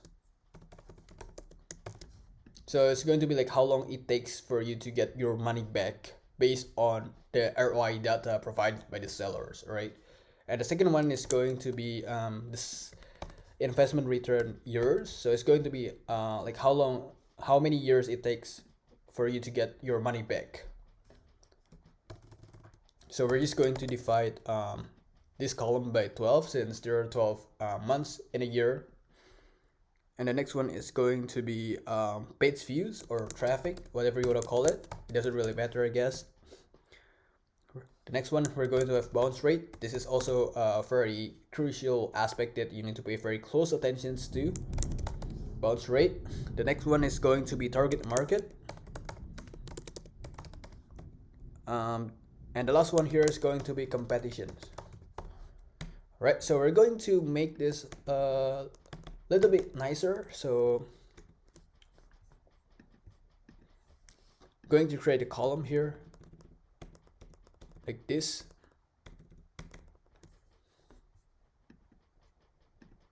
Right, here we go. And yeah, we're going to use this table for our case study. So I'll see you in the case study 1. We're going to use an example of dropshipping or e-commerce business listed on Flippa Marketplace. So we're going to conduct our pre-acquisition analysis, pre-acquisition assessment for that business. So I'll see you there. Welcome back to the course, folks. In this video, we're going to start our first case study. So we're going to pick an example from e-commerce dropshipping niche. So we're going to use this business as an example for our case study 1. So we're going to conduct pre-acquisition analysis, pre-acquisition assessment to see and evaluate if this business is actually worth our money, worth to buy, right? So the name of the business is Ahead Hosting. So I'm just gonna type it down here, Ahead Hosting. All right, so obviously the monetization is through e-commerce, right? So they sell products. I'm not sure yet if they are selling digital products or physical products. We'll see. All right. Monetization type, e-commerce, right? And let's see. The price listed here is $3,716. So 3,716. So I'm going to make this like a currency. I'm gonna get rid of the commas behind zero. Okay, cool. So now let's see what's the monthly profit. So every single month they make $2,346. All right, so $2,346. So I'm going to make this as a currency. All right, here we go. So investment return, like how long it takes us, how many months it takes us to get our investment back. Well, you can simply just divide this by the monthly profit. So it only takes you 1.5 months to get your investment back. And how many years? Just divide this by 12. So it only takes you like 0.1 year, right? Only 0.1 year to get your money back, get your investment back. And for the page view here, as you can see, every month it is estimated there are 1,788 people coming to the site. So I'm gonna type it down here, 1,788, and the bounce rate, not sure yet. Let's keep scrolling down if they provide you with that data. Or you might want to spend some time skim through these descriptions. I had hosting sells ready-made websites ready for affiliate marketing in the base niche. Additionally, we sell associated services such as hosting and customizations of the same. On the other hand, we also design custom websites for our customers. So apparently, this business is selling digital product, not physical product, because they're selling websites, right? They're selling websites and also provide hosting services. So obviously, this is a digital product based business. And based on my personal experience, if you're dealing with a digital product based business, generally their profit margin is higher because there is no supply chain here, right? There's no logistic, there's no inventory costs, because it's digital product. So as you guys can see here, the profit margin is pretty high, 80%. And the website has been around for 12 years, right? So it's pretty old one. So let's keep scrolling down here. They don't really provide the bounce rate data, unfortunately. We'll see if they actually provide the bounce rate data, because it's very important for us to know the bounce rate. If they don't provide you the bounce rate data, unfortunately we need to check using similarweb.com like this. So just copy and paste the URL. So I had hosting. Okay, unfortunately we can't. I'm not sure if this website is still active or not, because if it's not active, then unfortunately you will not be able to find the data on web similar. So probably like that's the case, unfortunately. So we're going to skip this part. And the target market, obviously it's going to be people who want to own websites, right? People who want to own website or need hosting services.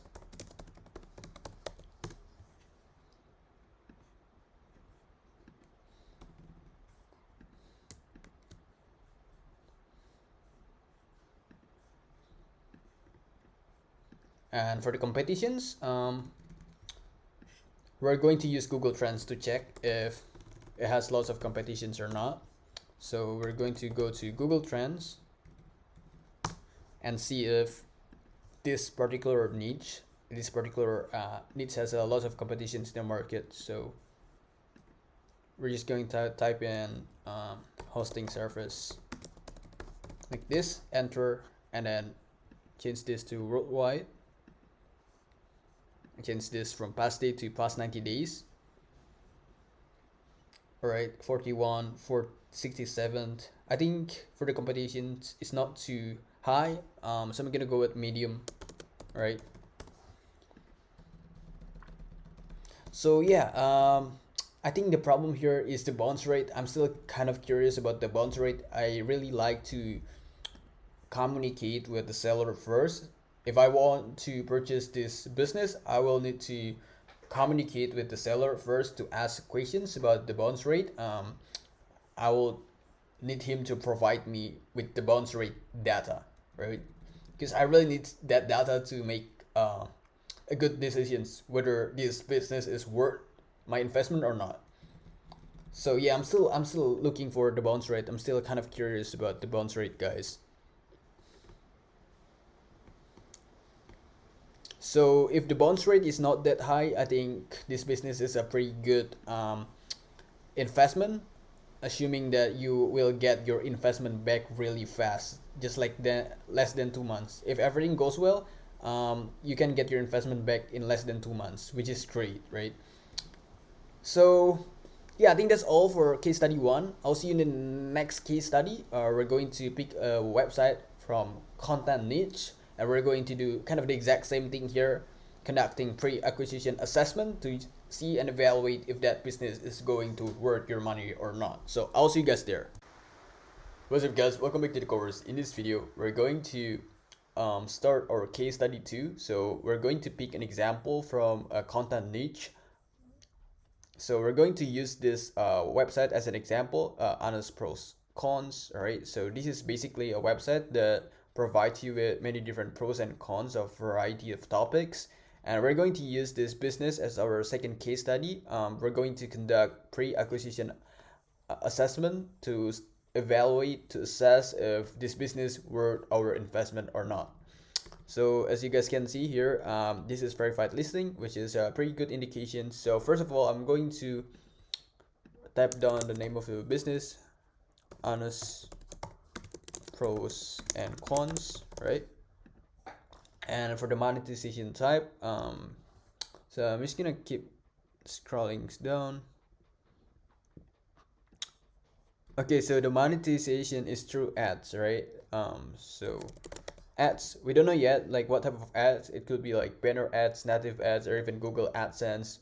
We're not sure yet. We're going to get into more detailed later once we get to the descriptions. So let's play around with the number first. We're going to see like how much it costs us. Okay, so it's pretty expensive. It costs like $34,500 to buy this business. So 34.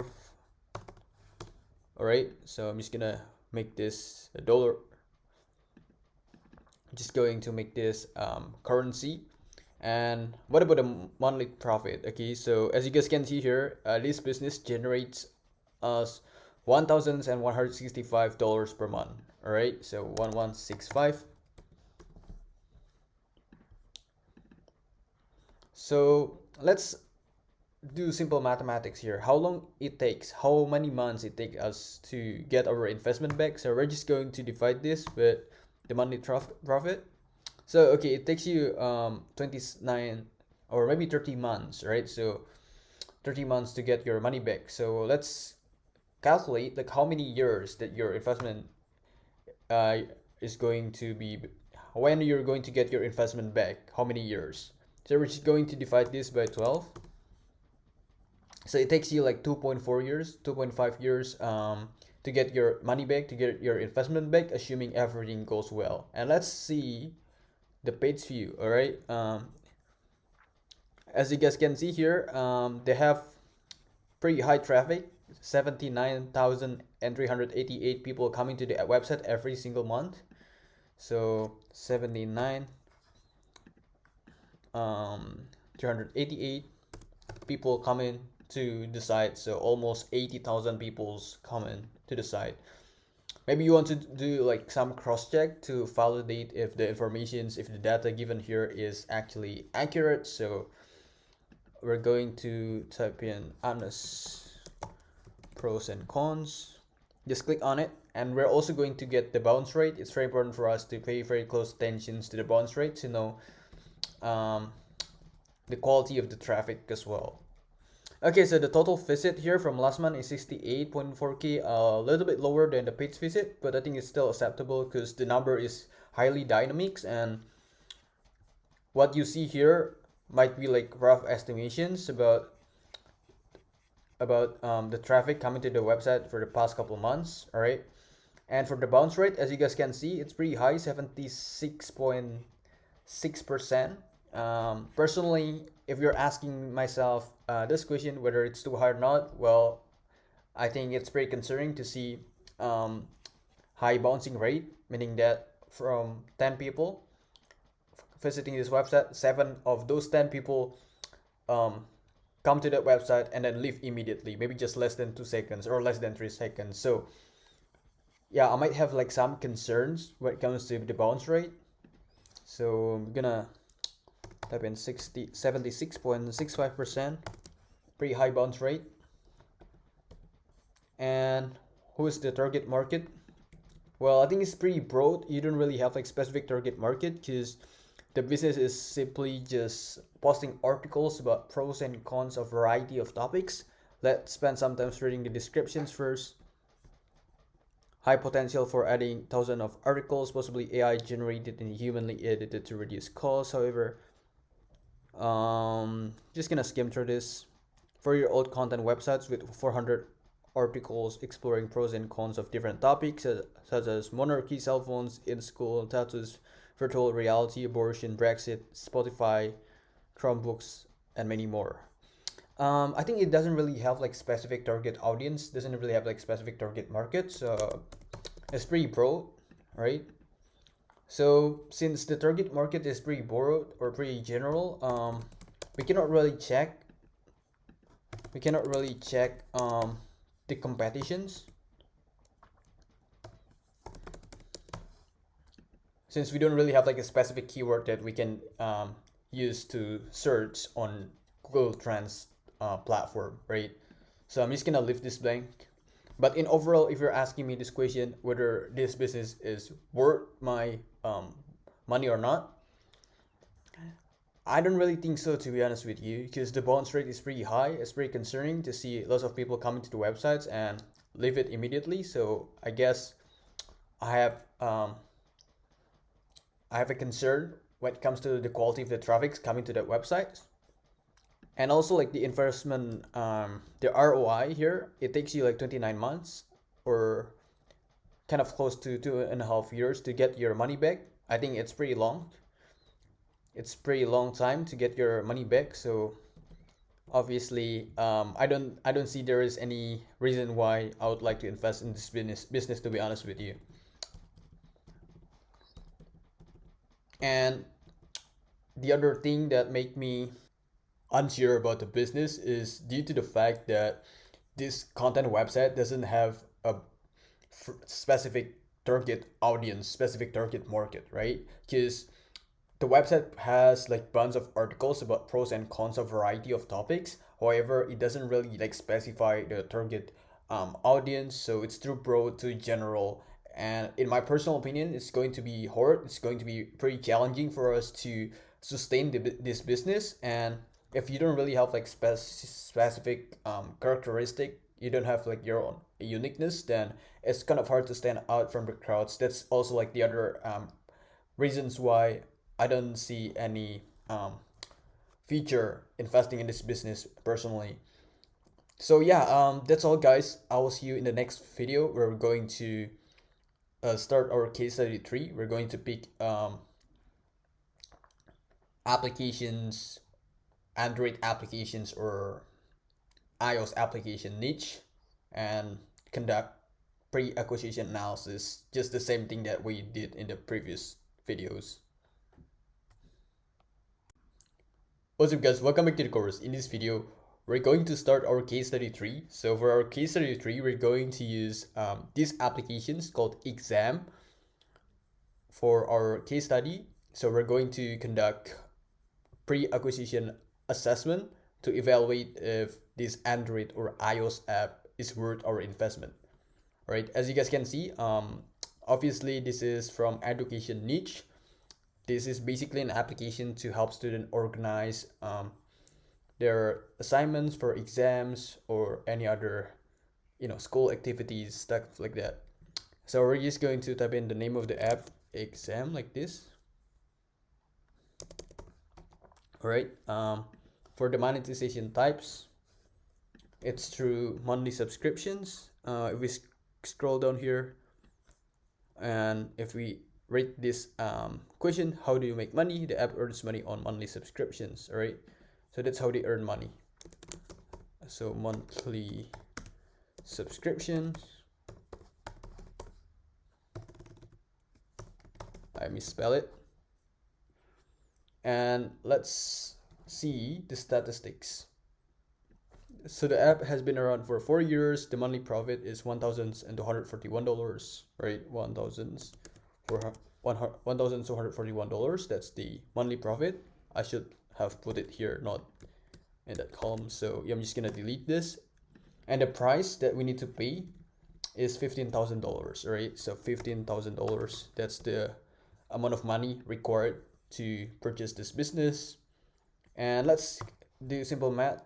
Let's calculate like how many months it takes to get our investment back. So we're just going to divide the investment with monthly profit. So it takes like 12.08 months to get our money back.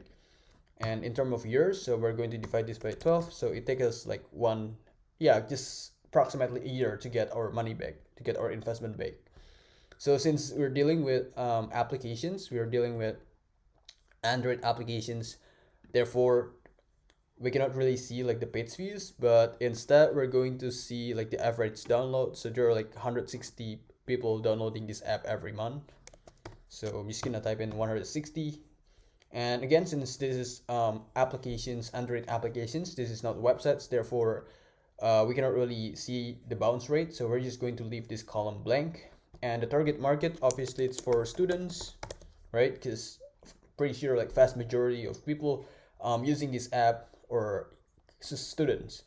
And for competitions, let's use Google Trends. Think about what keywords that you want to use. So let's scroll down. We'll read some descriptions of this business to understand better like what is their business here. The idea was that students had a lot to prepare for classes, exams, but there were always problems like lack of time, complexity, and volume of materials to prepare. In our application, university student buying a monthly subscription get access to task solutions for preparation for classes. So we're going to check for this keyword, exam preparations, like this. And we will see if that keyword has a lot of search volumes. Yeah, it's pretty high searching volume, so I think it's pretty competitive niche, so high competitions. And let's do our analysis here. If you're asking me this question, hey Chris, do you think it's worth to invest? Do you think it's worth your money to buy this business? I don't really have the answer right now. There might be like some additional research that need to be done, in my personal opinion. I'm pretty happy with this ROI, return on investment. It only takes like 12 months to get our investment back, which is great, right? And I have a little concern with the page views. I'm sorry, not page views, but download, app download, because they only got like 160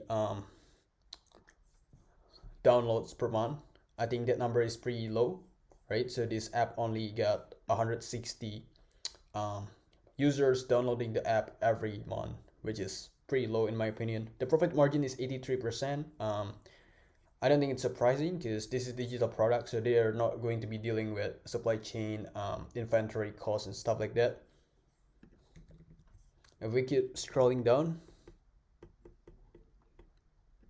if you see the market insight here, I'm gonna keep scrolling down. Maybe we're going to take a look at the performance overview first. This is the revenue. Let's keep scrolling down here. Okay, so it's very important for us to take a look at the main expenses to evaluate whether the revenue will cover the expenses required to run this app. So payment for hosting service, $20 per month, pretty cheap. I don't think there is any problem with this. Creating content for subscription sales, $1,000 to $1,500 per year. So I'm not sure like how it works. Maybe I will need to communicate with the owner. Perhaps I'm guessing like they're hiring a freelancer to do so. And the next one here is to buy ads to promote these applications, and it costs like $180 per year, which is pretty small investment too for marketing.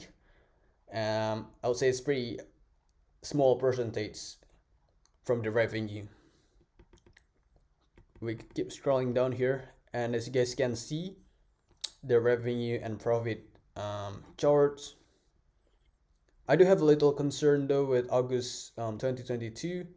I might need to ask the owner of this app why there was a massive decrease during this period of time. Yeah, I might be wondering like why. I just need to know like the reason why there was a massive or significant drops in this month, right? But the rest look fine to me. There's nothing suspicious. And let's go back to our pre-acquisition assessment spreadsheet. And for the target market, I like it. The fact that this app has like the target audience, the target market. So it's going to be sustainable business in my opinion. And even though the competition is high, as long as we have good and solid strategies on how to stand out from the crowds, I don't think there's any reason why we will fail. I think that's all, guys. I'll see you guys in the next video. We're going to talk about price analysis. So we're going to use these three businesses for our price analysis to basically like compare if this is overpriced or not, or if there is any potential for negotiations to see if there is possibility to lower the price. So I'll see you guys there. What's up guys, welcome back to the course. In this video, we're going to learn how to conduct price analysis to see and evaluate if the price is not overpriced or if there is still room for negotiations to potentially lower the price. Okay, so there are like 6 different aspects that you need to take into considerations when it comes to price analysis. The first one is the monthly revenue. This is very obvious. The second one here is the net profit and the profit margin percentage from the revenue. The third one is the ROI, the return on investment, like how many months or how many years it takes to get our investment back.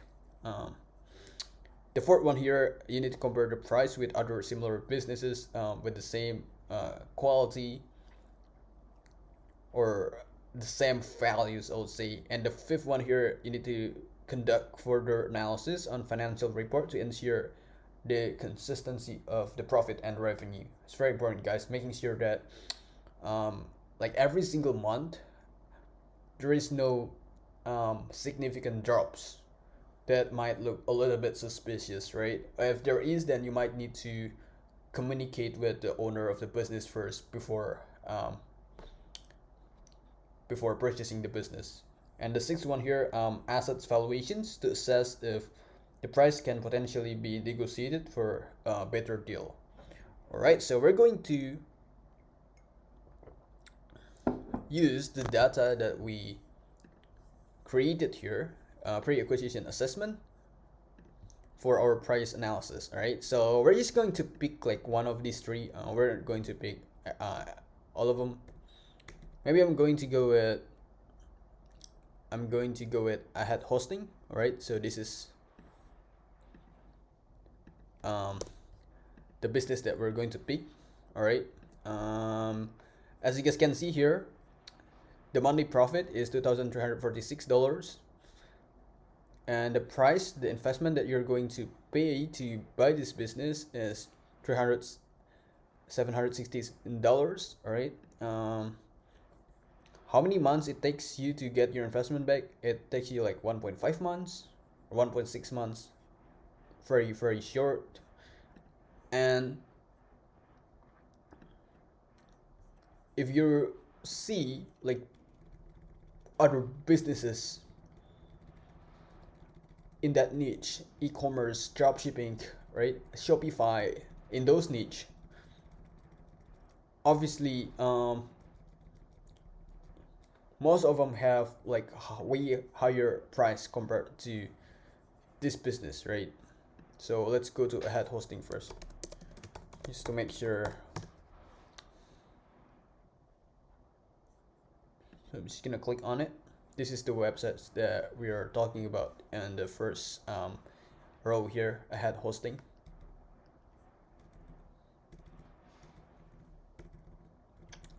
All right, so why don't we try to find similar websites to Ahead Hosting, and then we kind of compare the price. So if we see if this price is low enough, or maybe there is still room for negotiating to obtain the lower price. So hosting, just type in hosting, use that keyword, I guess.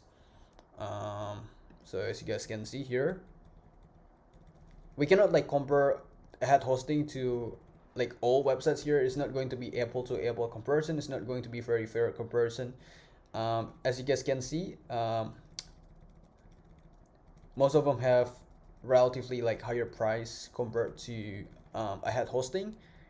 I find one here that has like relatively like lower price, but as you guys can see, the profit is also significantly lower compared to Ahead Hosting. So I don't think it's a fair comparisons as well. Another one here also has like lower price compared to Ahead Hosting, but the net profit here is significantly lower, only like $28 per month, which is nowhere close to the monthly profit that Ahead Hosting generates. All right. If we skip scrolling down, let's find another example here.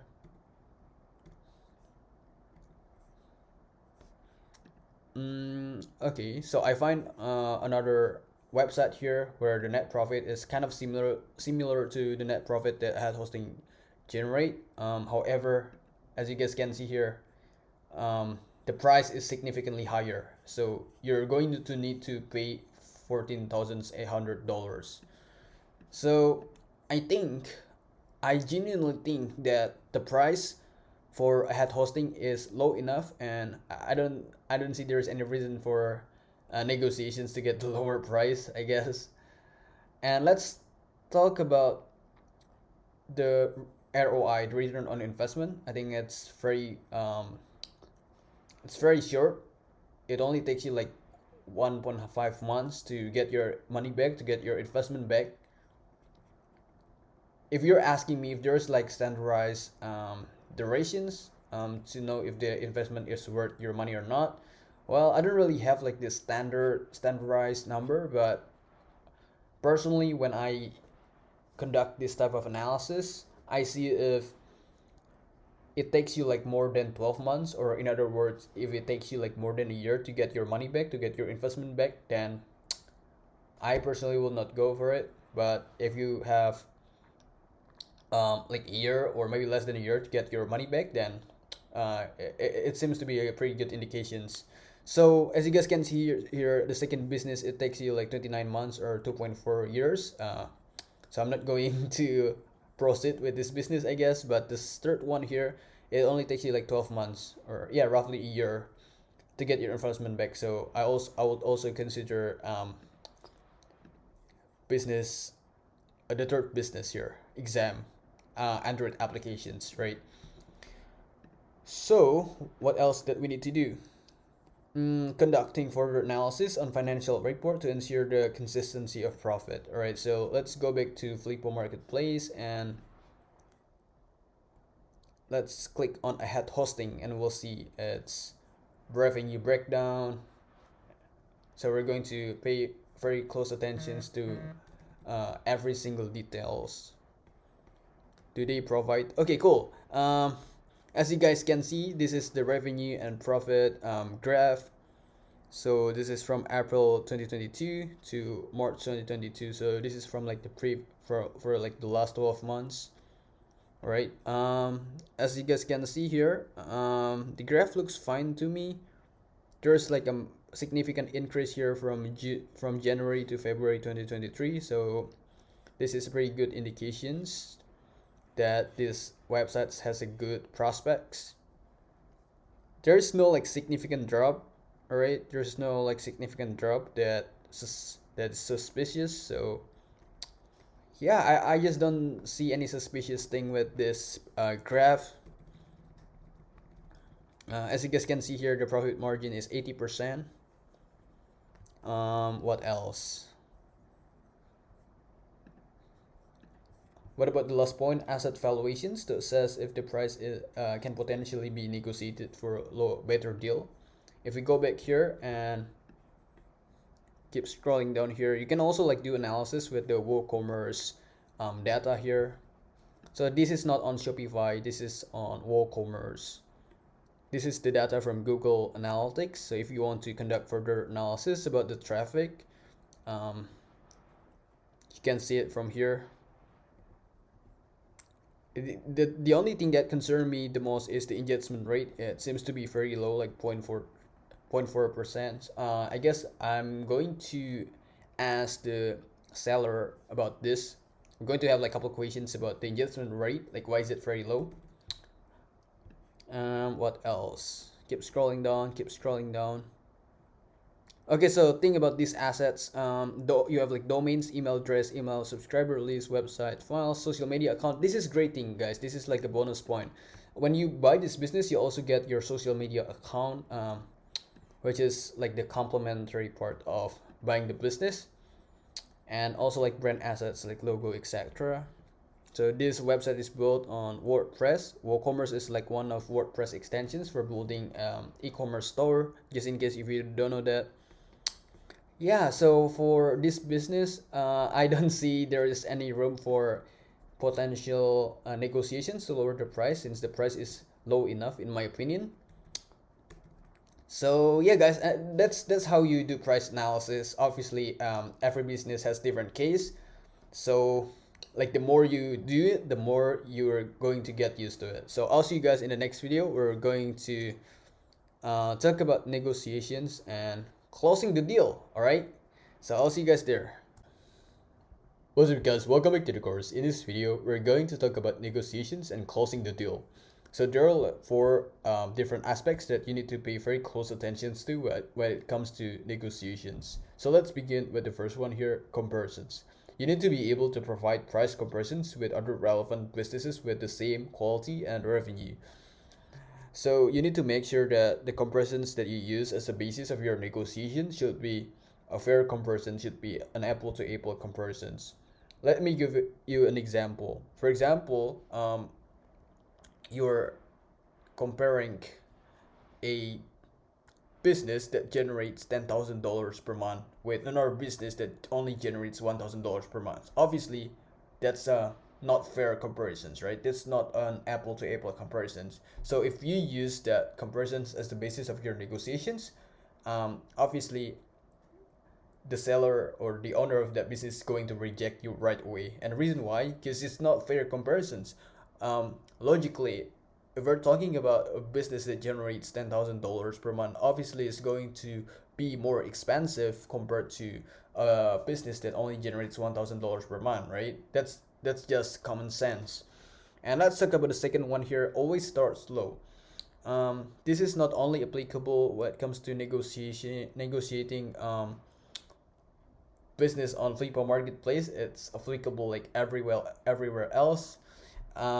You need to play with psychological tricks. So you start the negotiations with price that is lower than you're willing to pay. For instance, there's a cool e-commerce websites that cost like $1,000, but actually you want to lower that price to be around $800, right?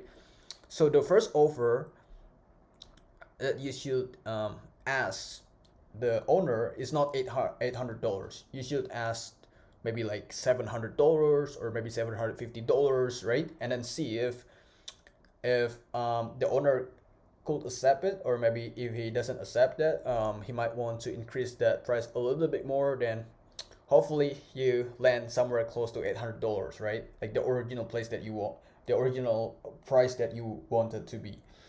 So that's the second one here. Let's talk about the third one here. You need to be able to identify pre-existing issues with the business as the basis of your negotiation. So you need to do research on that business to identify if there's any weakness that you can use to be reasons to lower the price. So let's pick an example here. We're going to pick this applications called Exam. This is like the third case study that we went over in the previous video. There are two major weaknesses that I identify from this business. The first one here is the low average download, only $160 per month. So I can use this as one of my major reasons why I think we should lower the price a little bit. That's the first thing. And the second one here is the revenue and profit consistency, right? As you guys can see, there is a significant drop from June to July and July to August 2022. So yeah, I might be wondering why, and we can also use this as reasons why we should lower the price, right? Again, we still need to hear the explanations, the elaborations from the owner. There might be like something wrong within that period, but it's also good to bring this up to the negotiation table, guys. All right, so let's talk about the last one here, seller perspective. We need to be able to understand the seller perspective and try to position ourselves as a seller and assess if you will accept the offer. So for instance, if you are negotiating e-commerce website that worth maybe $1,000, and then you want to buy it with half of its price, maybe like just $500. If you need to be able to position yourself on the positions of the owner of that business or the sellers, right? If you were him or her, would you accept that offer? Well, if you wouldn't accept that offer, it means that you ask, like, the price is too low, right? You negotiate with like price that is too low and it's not acceptable. So yeah, just keep that in mind, guys. Always position yourself in the shoes of the user. So I think that's all for negotiations and closing the deal. If you might be wondering like how to contact, how to communicate with the seller, just click on contact seller. That's how you do it, guys. I think that's all. I'll see you in the next video. We're going to talk about alternatives to Flippa Marketplace. So I'll see you guys there. What's up, guys? Welcome back to the course. In this video, we're going to talk about alternatives to Flippa Marketplace. Just in case if you're not really a big fan of Flippa, if you don't really like Flippa Marketplace, there are many different alternatives to Flippa, but based on my research, there are three alternatives to Flippa Marketplace. The first one here is empireflippers.com. It's very similar to Flippa. You can sell your business. You can also buy a business there. And as you guys can see here, the monthly traffic is 532,000 people coming to the website. So obviously this is lower traffic or smaller marketplace size, I'll say, since Flippa get 1.8 or 1.9 million user or visitors coming every month. So let's click on the link. I'm just gonna introduce you to what the website looks like. Yeah, it looks like this, guys. And if you keep scrolling down here, you can see many different businesses listed here, and most of these businesses listed on Empire Flippers, generally like they have like higher price compared to businesses listed on Flippa. That's just based on my personal experience. I've never used this platform before, so I cannot really tell you a lot of things about this platform. So that's the first one, and let's go back to the slide and click on the second alternative here called motioninvest.com. As you guys can see, the monthly traffic that this website got is 235,000. So the marketplace size is even smaller compared to Empire Flippers. So I'm just gonna click on it. Again, personally, I've never used this platform too, so I cannot really tell. This is what the website looks like, guys, and I think the function is kind of the same, guys. You can sell your business and buy businesses here, kind of the same like Flippa and Empire Flippers. And let's talk about the last one here, website closers.com. The monthly traffic that this website got is 92.4 thousand, which is significantly smaller marketplace compared to Flippa, Empire Flippers, and Motion Invest. Just gonna click on this. Gonna close the tabs. There are too many tabs. As you guys can see, this is what the website looks like. You can buy business. You can also sell your businesses here. Obviously, this is like smaller marketplace versions of Flippa. I have never used this platform too, to be honest with you, so I cannot really tell like how to use it. But as far as I'm concerned, It's kind of similar to other businesses marketplace. You can sell your business here, sell business by size, for example, right? I'm pretty sure you need to log in first to um, get the access to the marketplace. All right, I think that's all, guys, for alternatives to Flippa Marketplace. If you're asking me like which marketplace that I'll choose, I'm gonna go with Flippa, but um, everybody has different preference, so uh, pick whichever marketplace that you're most comfortable with. Pick whichever marketplace that you like the most, guys. So I'll see you in the next video. We're going to summarize all things that we've learned, and I'm also going to share a few key takeaways on how to buy the right business and build a sustainable passive income from that business. So I'll see you guys there. What's up, guys? Welcome back to the course. In this video, we're going to summarize all things that we've learned so far, and I'm also going to share a few tips and tricks how to buy the right business, how to spot the profitable business, um, and eventually build your sustainable passive income from that business, right? So let's begin with the first one here: due diligence. Always conduct due diligence, extensive research, and cross-check to ensure if the business is legit. This is very important, guys, because lots of people are too excited when they see wow, this business generates very high revenue, high profit, and stuff like that. Or maybe, wow, there are lots of prospects with these websites. As we can see, it has really high traffic, lots of page views and stuff like that. I totally get it. Some people are too excited when they see all those data, but it's very important for us to understand that all the data and evidence displayed on the Flippa marketplace, not all of them are factual, not all of them are accurate. Therefore, it's very essential for you to do your own due diligence, cross-check using different tools, for example, like similarweb.com, to validate if the traffic coming to the website is actually accurate and factual. And also you can check the bounce rate to see or to measure the quality of the traffic. If the bounce rate is too high, then there might be something wrong with the website, I guess, or you might need to communicate with the owner. Maybe you want to ask a couple questions about the bounce rate and stuff. So yeah, due diligence is extremely crucial, guys, to make sure you buy a real business, right? Let's talk about the second one here: competitions. You need to assess and evaluate competitions in your niche and arrange strategies to stand out from the crowds.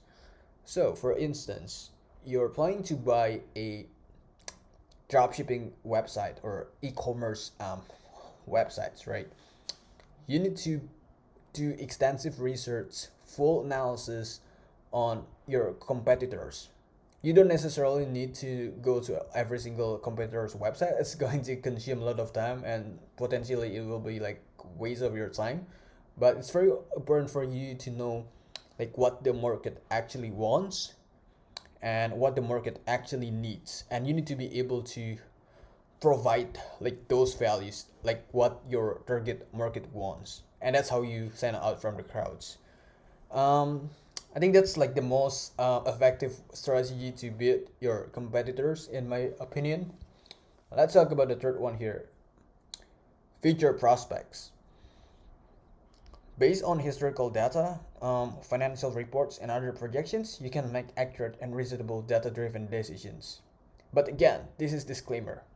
Even though you don't see there is anything suspicious when it comes to the financial report, there is no like significant drops, or you don't see any problem, we don't see any issue with all those data. But still, you need to be prepared for the worst scenario. What happened in the past doesn't guarantee it's going to happen in the future, right? All the success that you see in the past, all the success that you see in a financial report, financial statements from the previous couple months, does not necessarily mean that you're going to see the same exact success in the future, right? There are lots of variables. There are a lot of things that might be out of your control or things that you cannot control. So obviously for the future prospect, you cannot just rely on the data from the past, right? So keep that in mind, guys. And let's talk about the last one here, calculated risk. You need to conduct further analysis to measure the risk of your investment, and it's essential to understand the worst scenario. That's uh, the the problem that lots of people are facing. Sometimes they are too excited and they are too optimistic about the investment they make, so they don't really care, or they might just like ignore the worst scenario that could potentially happen. And that's a major issue, guys. Think about this. When it comes to investment, only invest the amount of money that you're willing to risk, and only invest the amount of money that you're willing to lose. Assuming that's like the worst scenario, right? So if you don't really have like spare cash, I beg you not to enter this game, guys. It's too dangerous, right? Make sure you have like your own spare case for all your daily necessity first before even thinking about investing in this type of business, right? Before even thinking about buying an existing business. Even though on paper, on data, everything on paper, like based on the data, everything looks great, but still, there's no guarantee that you're going to see the same success from the past. That's the point that I'd like to put very heavy emphasis on. So yeah, that's all, guys. Make sure you've done your risk calculations. Obviously, there will always be pros and cons when it comes to buy an existing business. You're the one that know the best about your financial situations right now, so I bet like you're the one that um, know how to decide, how to make the best decision for yourself when it comes to your own personal finance, right? All right, I'll move to the next slide. By the way, this is the last video in this course, so I would say thank you so much for taking the course. I wish you all the best in whatever goals you do. You might want to be an entrepreneur on your business. You don't want to start from zero, so you buy an existing business that has been operating, that has been running and generating consistent profit. Definitely, that's a great idea. Even though you still need to do your risk calculation to make sure you make a good decision here. Lastly, I would just remind you that this is pretty risky, guys, right? There will always be risk associated with your investment buying an existing business, right? So make sure you do your own research, do your own due diligence to make sure that you minimize your risk of losing your investment. So keep that in mind.